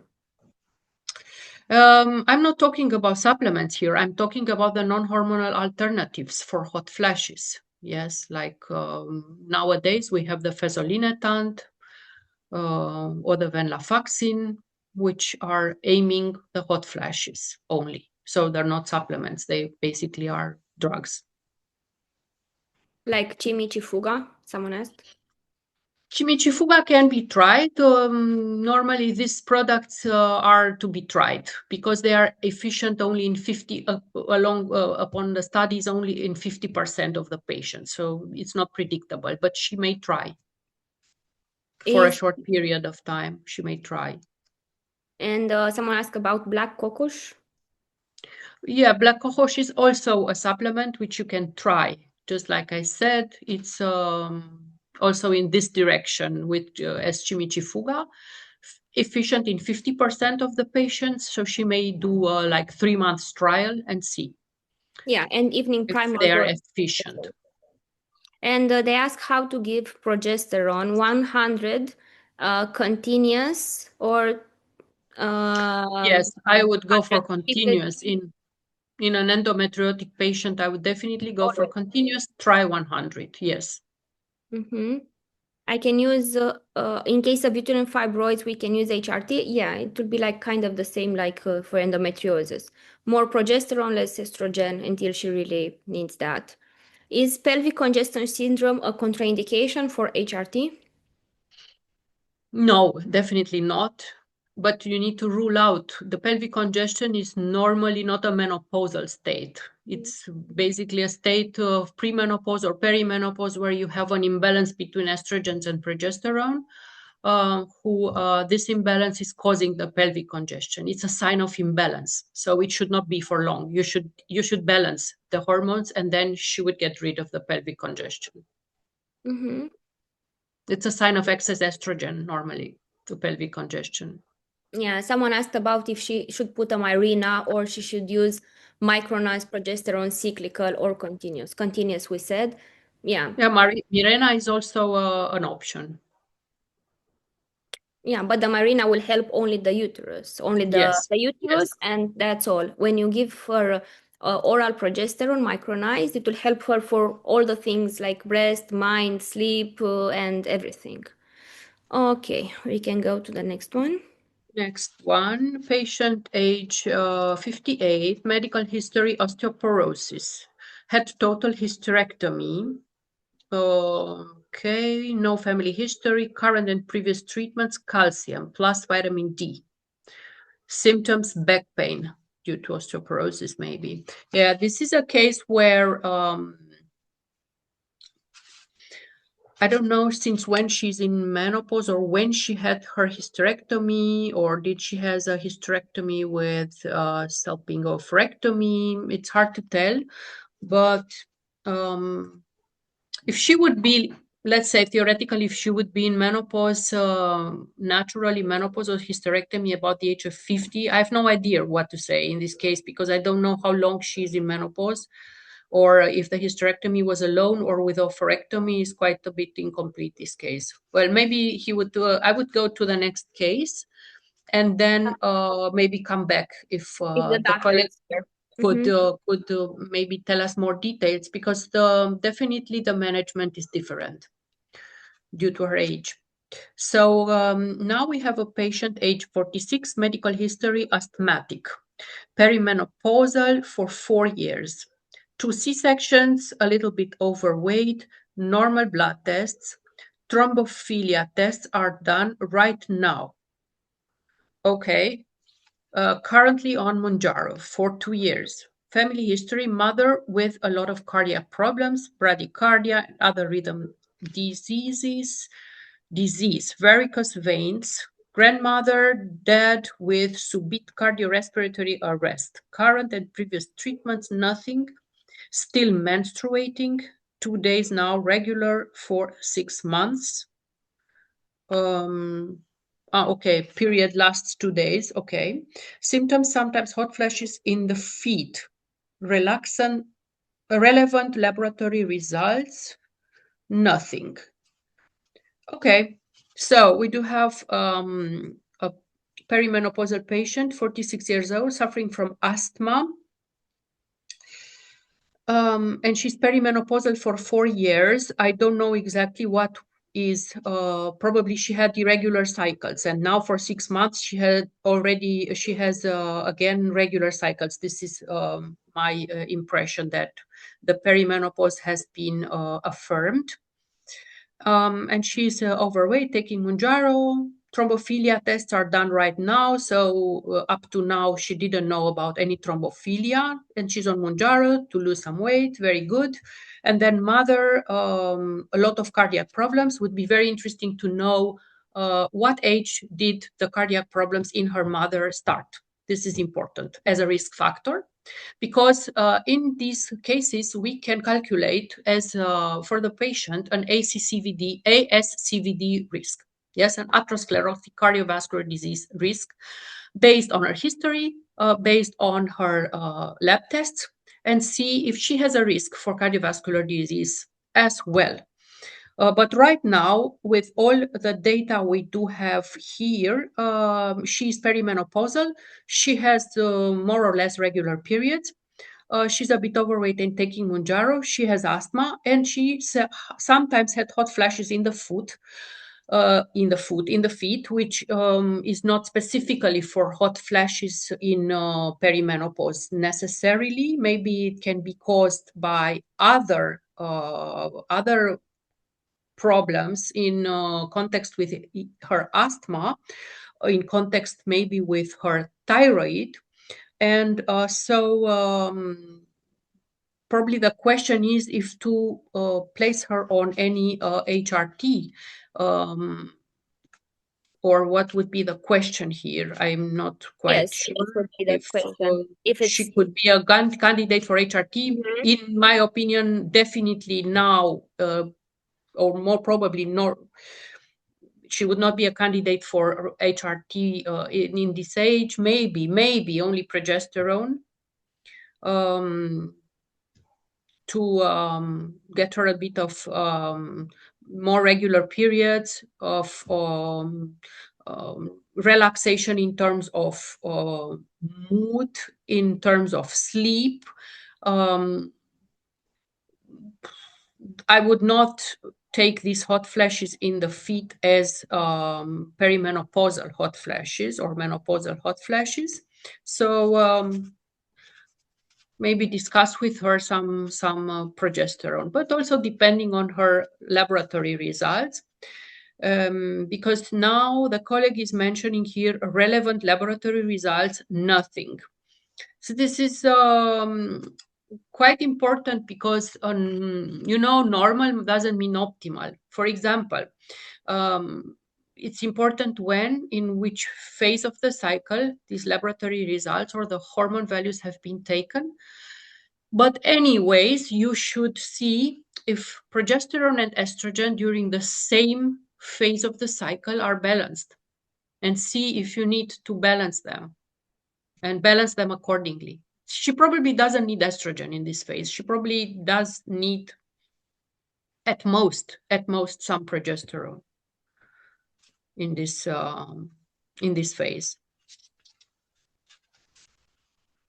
And the other thing that she's overweight and she's taking Mounjaro is only can do her only good. So good. Are we case 7 now? Patient age case 7, yeah. Patient age 52, medical history 3 miscarriages, migraine, breast cysts, family history breast neoplasm, current and previous treatments antihypertensive, treatment symptoms brain fog, insomnia, depression, relevant laboratory results dyslipidemia, brain fog, insomnia, depression 52, migraine is doesn't set that it would be with aura or not, and breast cysts. Okay, so she's a good candidate for HRT, given the fact that you are doing a thorough evaluation of her breast, including a mammogram, because probably the breast cysts have been seen only on ultrasound, but do her a mammogram as well. And of course, we would like to know more about her family history of breast neoplasm, in whom this breast cancer has been, at what age, what type, and so on. Would be interesting in order to calculate also for her a risk. But otherwise, I don't see any contraindications for this patient. Even if she's hypertensive, she has dyslipidemia and breast cysts. So with transdermal estradiol, very low dose, she could benefit her symptoms. And maybe also in the second phase, maybe if the brain fog is not resuming with estradiol, maybe a bit of testosterone as well, according to her testosterone levels. So I think she could benefit from HRT, this patient. But it needs a good evaluation, of course. So then, case 8, patient's age 54, medical history after 3 years of menopause with hot flashes and absence of sexual desire. So she's now 54 after 3 years, and now she has hot flashes and absence of sexual desire. Oral Femoston started. Her symptoms improved, but after 2 weeks started vaginal bleeding. No relevant family history, current and previous treatments, Femoston tabs 2/10, symptoms after 3 years of menopause with hot flashes and absence of sexual desire. Oral Femoston, it's the same. Oral Femoston started, but after 2 weeks started vaginal bleeding. So you got the case. So what to do with this patient at the age of 54 on Femoston? What would you do? You can comment in the chat, of course. Tell your opinion.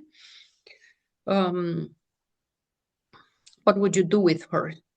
I would probably place her on transdermal estradiol and micronized progesterone, and adjust the dose so that she gets rid, first of all, of the hot flashes and of the bleeding. Put her on continuous treatment, estradiol and transdermal and progesterone, and then evaluate her in about, let's say, 2 months and see how she is and if her sexual desire somehow came back, because estrogen can be also very powerful in returning the sexual desire. And if she still has loss of libido, then I might consider some bit of testosterone for her, because this would be the only official indication for testosterone, HSDD, yes, low sexual desire in women. So this would be the approach with this patient in what I would do. Stop her on Femoston. Okay. Then case 9, patient's age 60, medical history, high cholesterol, on medication. I presume she's on statins, right? Or multiple benign thyroid nodules with normal thyroid function and mildly elevated thyroid antibodies. Myomectomy, family history, father hypertension, diabetes, renal cancer. Oh, this is a long story here. Maternal aunt, early stage ovarian cancer at age 76. Mother's family, postmenopausal breast cancer. Mother's maternal cousins and maternal aunt. Paternal cousin, breast cancer. Whoa. Father's family, heart disease. Current and previous treatment, started HRT, age 52. Now she is 60. Initially, bioidentical estradiol up to 1 milligram once daily, testosterone 0.25 once daily, and progesterone. Then had Mirena IUD inserted and continue with bioidentical estradiol and testosterone. Testosterone was then stopped, and the estradiol cream was changed to estradiol gel, estrogel, or gynocadine, 0.75 milligrams once daily. Took DHEA keto and pregnenolone for a while, then stopped, and the symptoms are now musculoskeletal pain, mild brain fog and mild mood swings, intermittent disturbed sleep. Relevant laboratory results, low estradiol, testosterone, and DHES. So all are low. So she's not well adjusted on HRT. So despite of her very rich family history, she was offered and placed on HRT since the age of 52. So she's taking now for 8 years. We know that overall breast cancer risk is increasing after 5 years of use of HRT, proportional with the duration of the HRT and not with the dose of the HRT. So if this patient still decides to continue HRT, you need to discuss with her pros and cons, risk and benefits, see if she would benefit from HRT, maybe offer her a testing, evaluation, and so on, a genetic testing and so on. Although it is a bit late for her to do anything with the genetic testing, yes, because even the prophylactic surgeries have an age deadline for having been done. But if she still wants to continue the HRT, like I said, it's better to adjust her doses so that she is symptom-free, because her risk is not dependent on the dose of the hormones, it's dependent on the duration of taking the HRT. So, Someone asked if may I know pregnenolone name in the market? it's pregnenolone. You Mhm. can find pregnenolone online. There are several brands who are manufacturing it, and it's pregnenolone, and it's in different dosages. But the name is always the same. Mhm. We will address And it in the advanced course about how to use pregnenolone as well and growth factor and others. and DHEA as well. It's like itself on the name of the product of the supplement, and they are available online in most of the countries. Like for example, in Switzerland, where I'm also working, practicing, DHEA is banned. You cannot buy DHEA. You cannot receive online from other countries DHEA. It is Oh, banned. really? Yes, Why? yes. It's considered a steroid and it's a drug. I don't know. It's banned. You cannot receive DHA in Switzerland. It's very, very. But we have compounding pharmacies as well there, so we're preparing it compounded. So let's move to case 10. Patient age 49, medical history, diabetes, hypertension, hyperlipidemia. With 49. Oh, poor. Diabetes, hypertension, hyperlipidemia, fatty liver, high AST, family history, vision issues, current and previous treatments, insulin.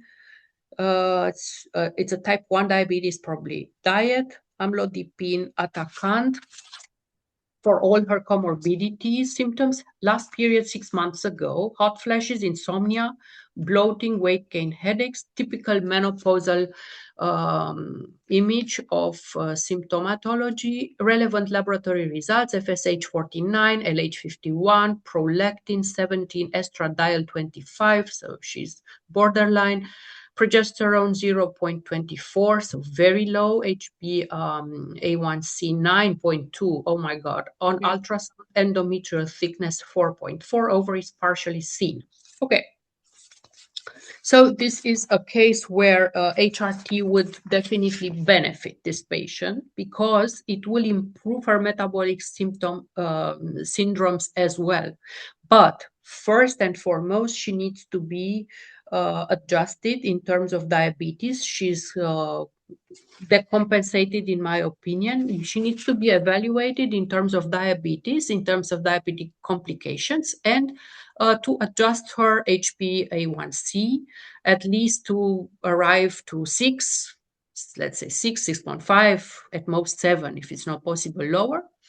And then the other lab parameters, in my opinion, do not pose any problems. She has a typical lab values of perimenopause, and she would benefit from HRT, transdermal HRT in any case, nothing other, because estradiol is improving glycemic control, so she would benefit even for her diabetes. Would improve her, or at least would stabilize her endothelial function, so a benefit for her hypertension as well. But keep in mind that HRT in all these patients with comorbidities should run parallel with the base medication, so they cannot get rid of their medication for the other comorbidities. It needs to be run parallel. The other comorbidities need to be well compensated. It's all, like I said to the other case, a medical board is very valuable, or at least you should get the medical reports from the other colleagues to make sure that their comorbidities are well adjusted, well compensated, and do not pose a supplementary risk for HRT. But this is a very good patient for HRT. Okay, next, patient age 35. No medical history, family history, father pituitary adenoma, and severe idiopathic sensory polyneuropathy. Current and previous treatments, vitamin D, 2000 units, magnesium bisglycinate, 130 milligrams, sideral forte, 1 tablet. Symptoms, night sweats for 2 years. So she's now 35. After childbirth, so for 2 years, she had night sweats, insomnia, brain fog, fatigue, vaginal dryness, a lot of IUTs, falling and thinning hair. Since 2 months, mastopathy. So she has tenderness in her breasts. Relevant laboratory results, ACTH. This is a Romanian text, I think. It's a Romanian colleague, I think, because there are a lot of Romanian words in this case. Low ACTH. Cortisol is 268, reference is 130. Did you write everything down? Because otherwise it's really difficult to follow. But anyways, cortisol is rather in the lower half. You can see the I will tell like this. ACTH is low.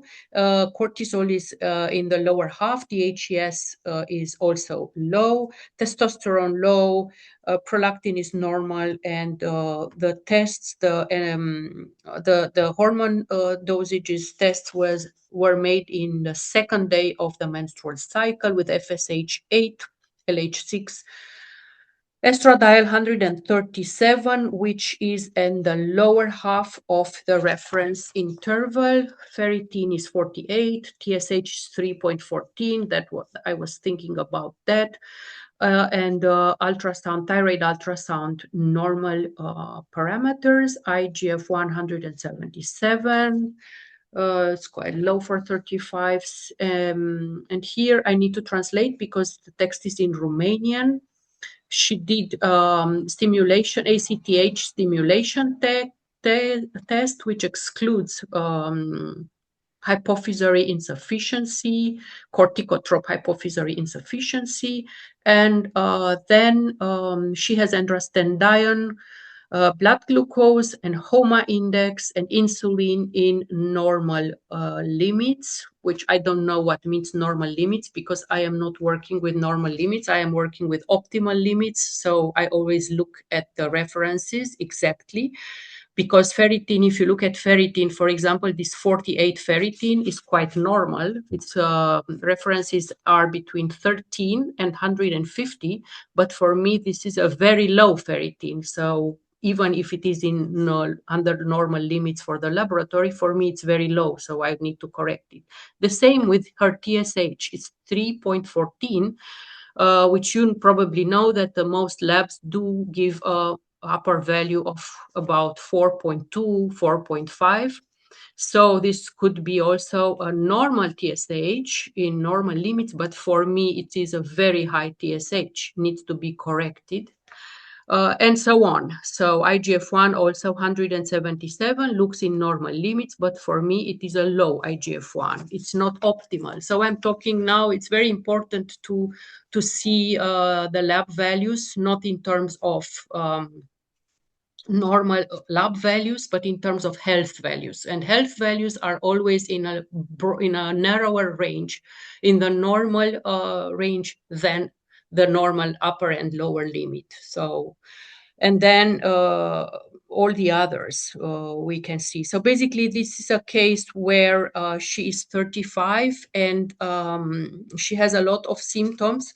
What I would do with this patient is get her an endocrinology referral first. So get an endocrinology report, a complex endocrinology report. I am a gynecologist. I can deal with, of course, menopause symptoms, sexual hormone deficiencies. I have also learned to deal with thyroid deficiencies and correct them, but only if they are checked, evaluated first by a specialist, by an endocrinologist. Here, she seems to have really an adrenal insufficiency. Could be, I don't know, need to talk to the patient, could be burnout, so adrenal fatigue, which has on its own a treatment protocol. But first of all, I would get a medical report from an endocrinologist, head to toe endocrinology report, and then I would do my part. Yeah, so this woman, let's say everything is fine. Let's say everything is fine from the endocrinologist. I would go for, let me see how progesterone is. I haven't seen progesterone here. I have seen just FSH, LH. I have seen estradiol, and I have seen testosterone. I have not seen progesterone, and I don't know how her periods are. Or did I miss something? Because it was a lot of text, but I don't think I know how her periods are. So in this case, with 35, with all these deficiencies, in my perspective, I could adjust progesterone. I don't know if it is the case. Anyways, I would dose it not in day 1 of the menstrual cycle. I would dose it between days 19 to 22 of the menstrual cycle, when I would also dose the estradiol once again to see if they are balanced during the phase, yes. And then I would maybe adjust testosterone if everything's normal from the endocrinologist. Maybe I would adjust cortisol, and I would definitely adjust thyroid because it's too high. She has symptoms of hypothyroidism. With TSH 3.14, definitely. And then her falling and thinning hair, you see, these are symptoms of hypothyroidism. Her mastopathy, has breast tenderness, is probably an imbalance between estrogens and progesterone. So I need to see her progesterone. Maybe she needs a bit of progesterone and testosterone. And then separately, I would try to address her vaginal dryness and her UTIs, because her UTIs are probably due to the vaginal dryness. Of course, I would document this first, do some tests if she's no infection or active infection, and then I would address separately her vaginal dryness, more or less with some estriol or DHEA, yes, 2 or 3 times a week. So this is how, this is a more complex case. She would probably need more hormones, not just a simple HRT, and a lot of supplements as well, including here I see just iron, but I haven't seen, like, for example, her vitamin D is not here. Can be a problem, can be a cause of her fatigue and of her infections as well. So it's a complex case. She's taking only 2000 vitamin D. So nowadays, vitamin D 2000 is equals 0. Almost nothing. Yes.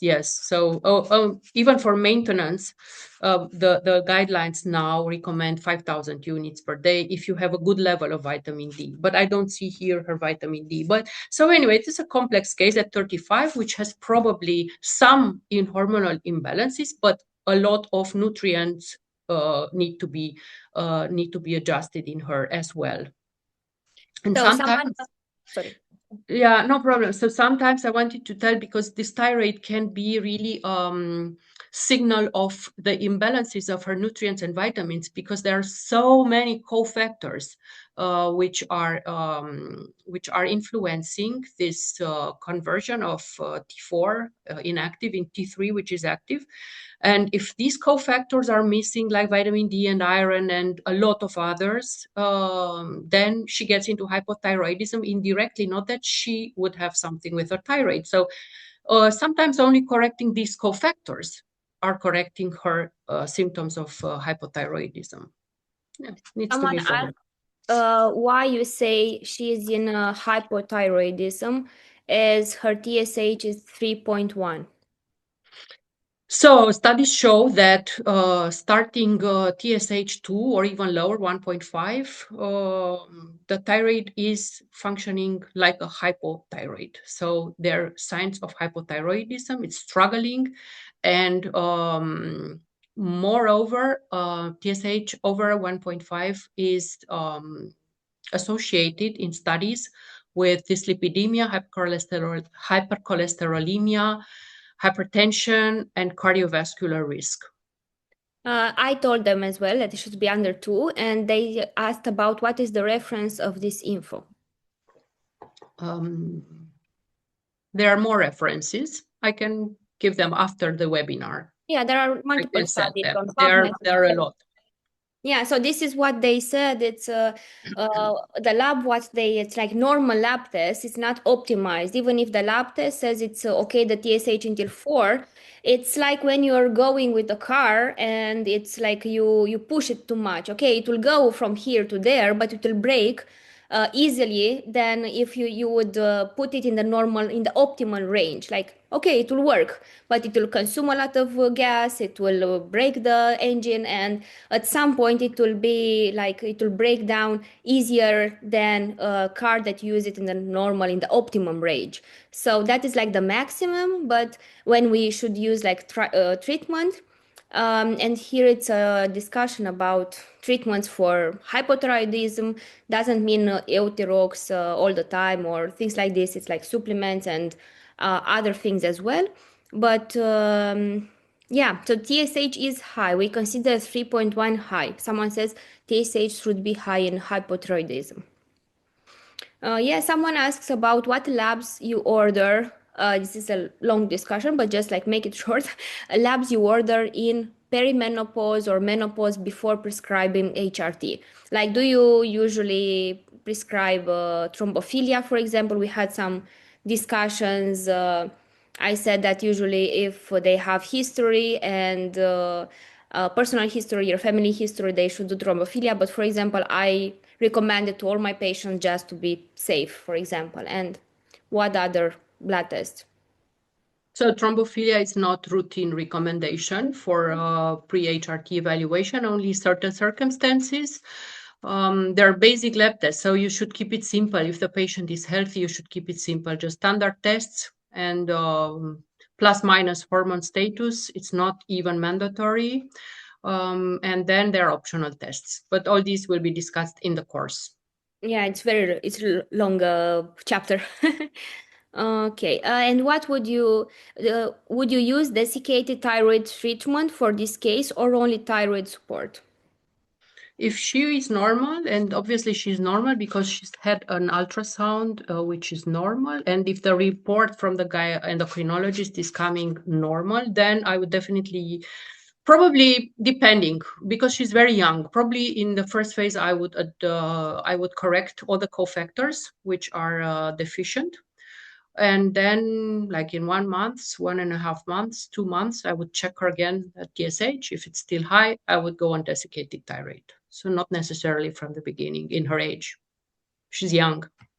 She has resources. She has no reason to have a failed thyroid. Everything's normal. So probably the cofactors are lacking. Thank you. Okay, let's move to case 12, patient's age 48, medical history. Okay, and I will translate it again from Romanian. Total hysterectomy and bilateral oophorectomy. Family history, thrombophilia. Current and previous treatments, Clexan.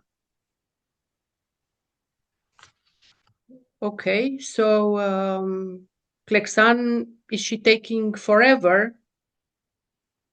Or what's Clexan, or just post-surgical? I need some clarification on this case. And her family history, it's important if she had any thrombotic accidents in her family or herself, in order to calculate her risk. In thrombophilia, we also have a risk stratification. So we need to know more about this patient. We also need to know her thrombophilia report.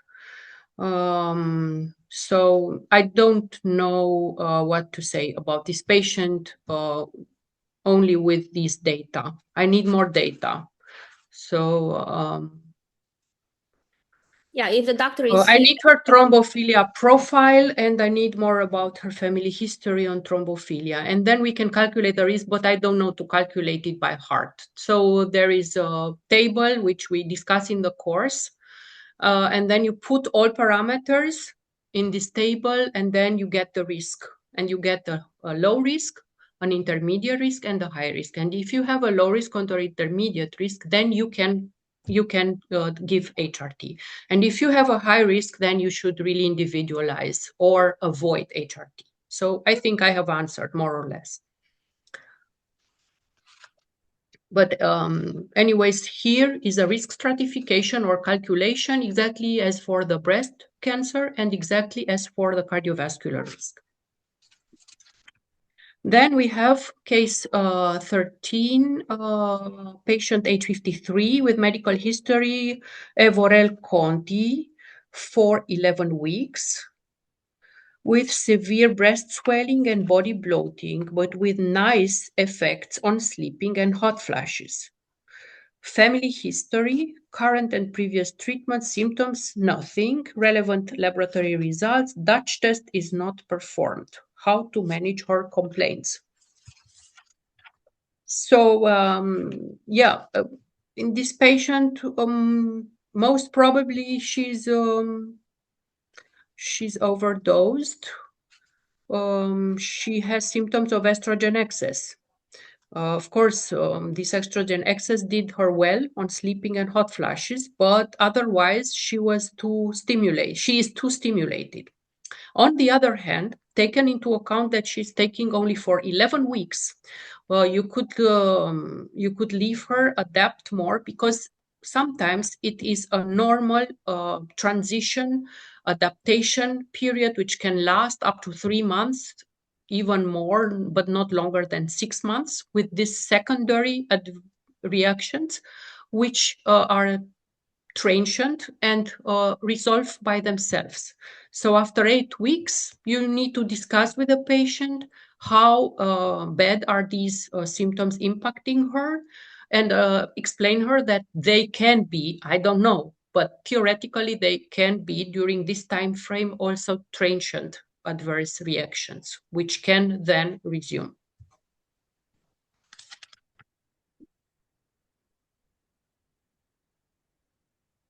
Okay. Case 14, patients age 55, medical history free, family history, cancer, colon, her mother.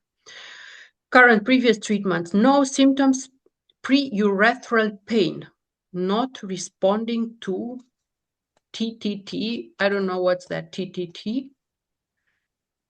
And relevant laboratory results, no abnormal results. Pre-urethral pain. I don't know, send her to the urologist and then see further. If it's just urethral pain and nothing else, like not in the context of atrophic vaginitis, atrophy, other symptoms of GSM, and it's just pre-urethral pain, send her to the urologist. And if it's due to GSM, then estriol cream, DHEA. I don't know. I would, however, send her refer her to a urologist to make sure that there's no carbuncle or something there which can cause this pain and can be resolved by the urologist, and then deal with her. Yeah, I do the same. Perfect. Okay. Case 15, 53-year-old patient. Excessive sweating, depression, easy fatigue. Symptoms started with start of cessation of menstruation. When was this? I don't know. I started with her Prima Rose gel capsules and referred the patient to psychiatrist, who started with her antidepressant medication. Symptoms improved after starting treatment by 2 months. Your opinion, please. So Yeah, I think this is a typical menopausal patient who is having menopausal symptoms. Sweating, depression, and fatigue are quite typically for menopausal patient in 53 years old, and symptoms started with after cessation of menstruation. It's a typical case to start with HRT. It would have been ideal to start with HRT before starting with antidepressants. So antidepressants could have been, in my opinion, avoided.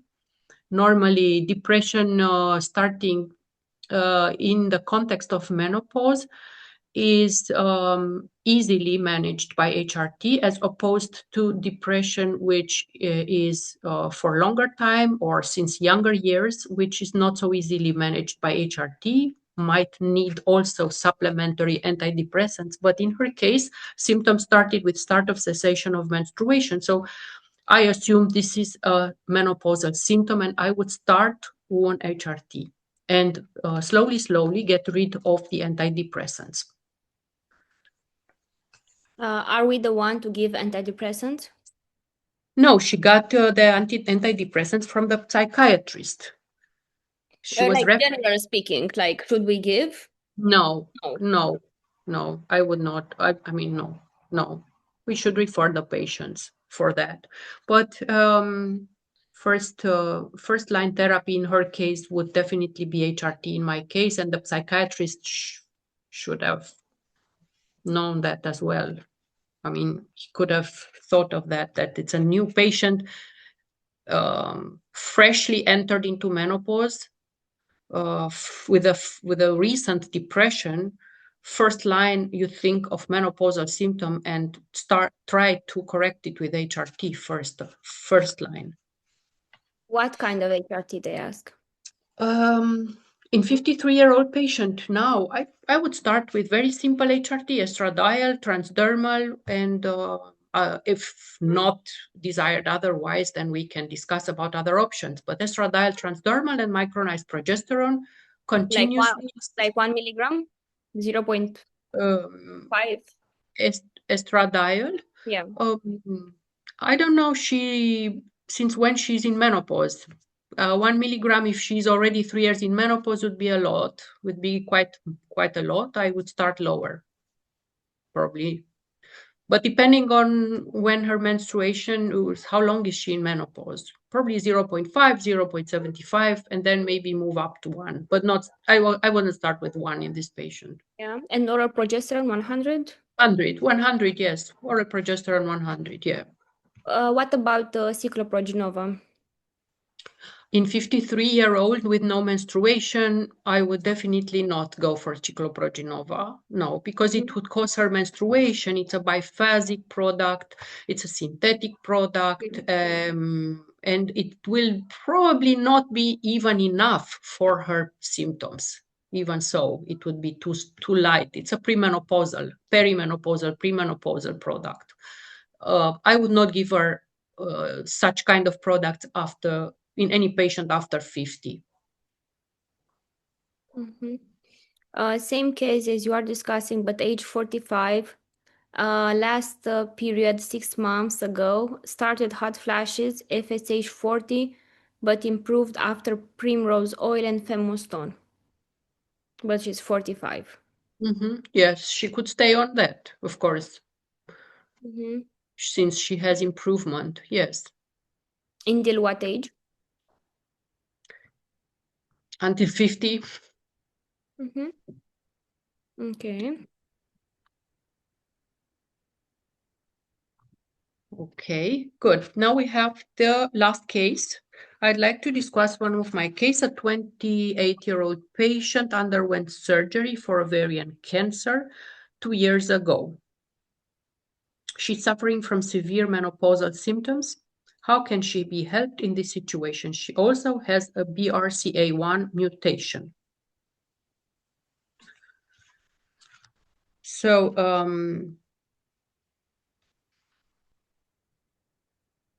she's a patient who, depending on the type of ovarian cancer, I think she's eligible for HRT theoretically. Let's say she's cured.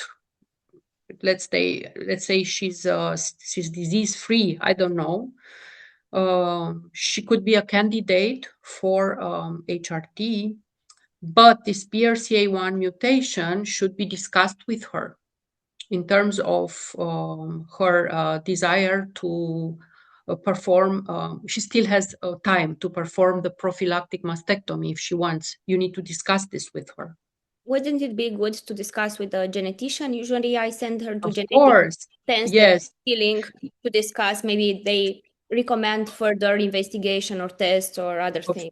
Of course, but you need to address, because she came to you, you need to address this with her and then refer her to breast evaluation and and genetic counseling in order for her to take this decision. Because now you can give her HRT. She's very young. She will probably not have anything, but then as she gets older, this might cause problems. So she would, even so, BRCA mutations are not a contraindication for HRT. Just to say it straight, they are not. But every case you need to discuss with the patient and give her all options. Discuss with her all options. Discuss the outcome, discuss the risks, and then take a shared decision. But per se, formally, BRCA mutations are not a contraindication for HRT. So in this patient, HRT could be started, but in parallel, you need to work on this BRCA1 mutation with her in terms of decisions and risk counseling and genetic counseling, because her only risk now remains, if everything is fine and she's disease free with her ovaries, her only risk remains the breasts.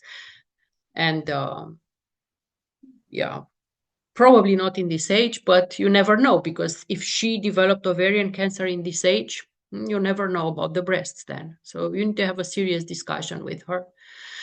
And I think the risk of breast cancer in this patient is not so much related to the HRT. Personally, I think the HRT would benefit this patient with all symptoms she would develop, with cardiovascular protection, with osteoporosis protection, even with anti-cancer protection and anti-inflammatory protection. So it's, I think she would more benefit. But since the literature is so contradictory, let's say, and things are not well established, you might take into consideration a discussion of risk of breast cancer with her.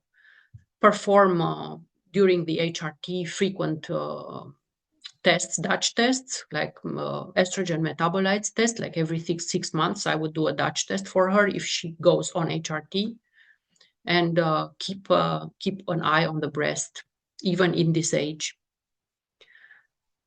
Or she could go the other way with no HRT, with addressing each symptom separately, also prevention of osteoporosis and so on. But that doesn't mean that she could not develop a breast cancer. So she's not protected when not taking HRT. Yeah, it's a challenging case. Okay. So we're done with the cases. Very nice cases. Thank you very much. I hope the answers were clarifying for most of you, exception some cases where we didn't have enough data. So we considered options. But otherwise, thank you.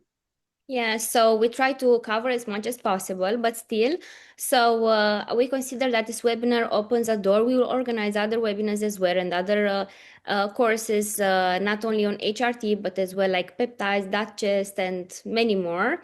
We want to doctors that want to use this. It's the time now to decide and to adjust what they are doing already.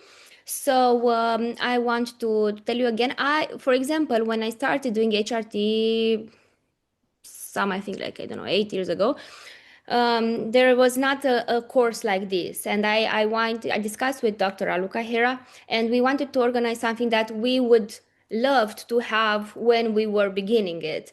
So to have live sessions, to have like recordings, because maybe you forget something, you have 3 months access to the recording, so you can watch it again and again. We will divide it in lessons. So maybe you have a patient with a breast cancer, is a breast cancer survivor, and you go to the lesson with breast cancer and you see, okay, let me see for this patient if it's okay to do the treatment or not, or how to explain the risks. You will have about endometriosis that we discussed, about the thrombophilia, about cardiac risk, about how to talk with the patient, how to explain to the patient the risks, how to talk with, how to make a good informed consent that you ask about as well. So all of this will be there, and when you have a case, you can watch again the recording and see, oh, I have tomorrow this case with endometriosis in menopause. Let me see what would be the what are the studies about that, how can I explain the patient about that, and so on. So it will be live, it will be from 8 and 9 May, the first part, the beginners part. But even if you are already prescribing BHRT, we had doctors that were already prescribing, they took the beginners course, and we asked them, did you learn anything new? And they said, yes, we learned a lot of things new, and we made clear a lot of things, because we will take it and like dissect it in very many details. So it will be very detailed. So you know exactly the risk, you know exactly how to, what tests to recommend to the patient, what doses to use, how it works, how it doesn't work, how it interacts. Like everything is very well dissected. It will be about 10 hours on this 10 2 days. And then we have, so we talk about algorithms, labs, dosing, safety, more than 40 clinical cases that you will do, you will resolve, and Dr. Raluca will look on them, and you will discuss together real patients and complex decisions.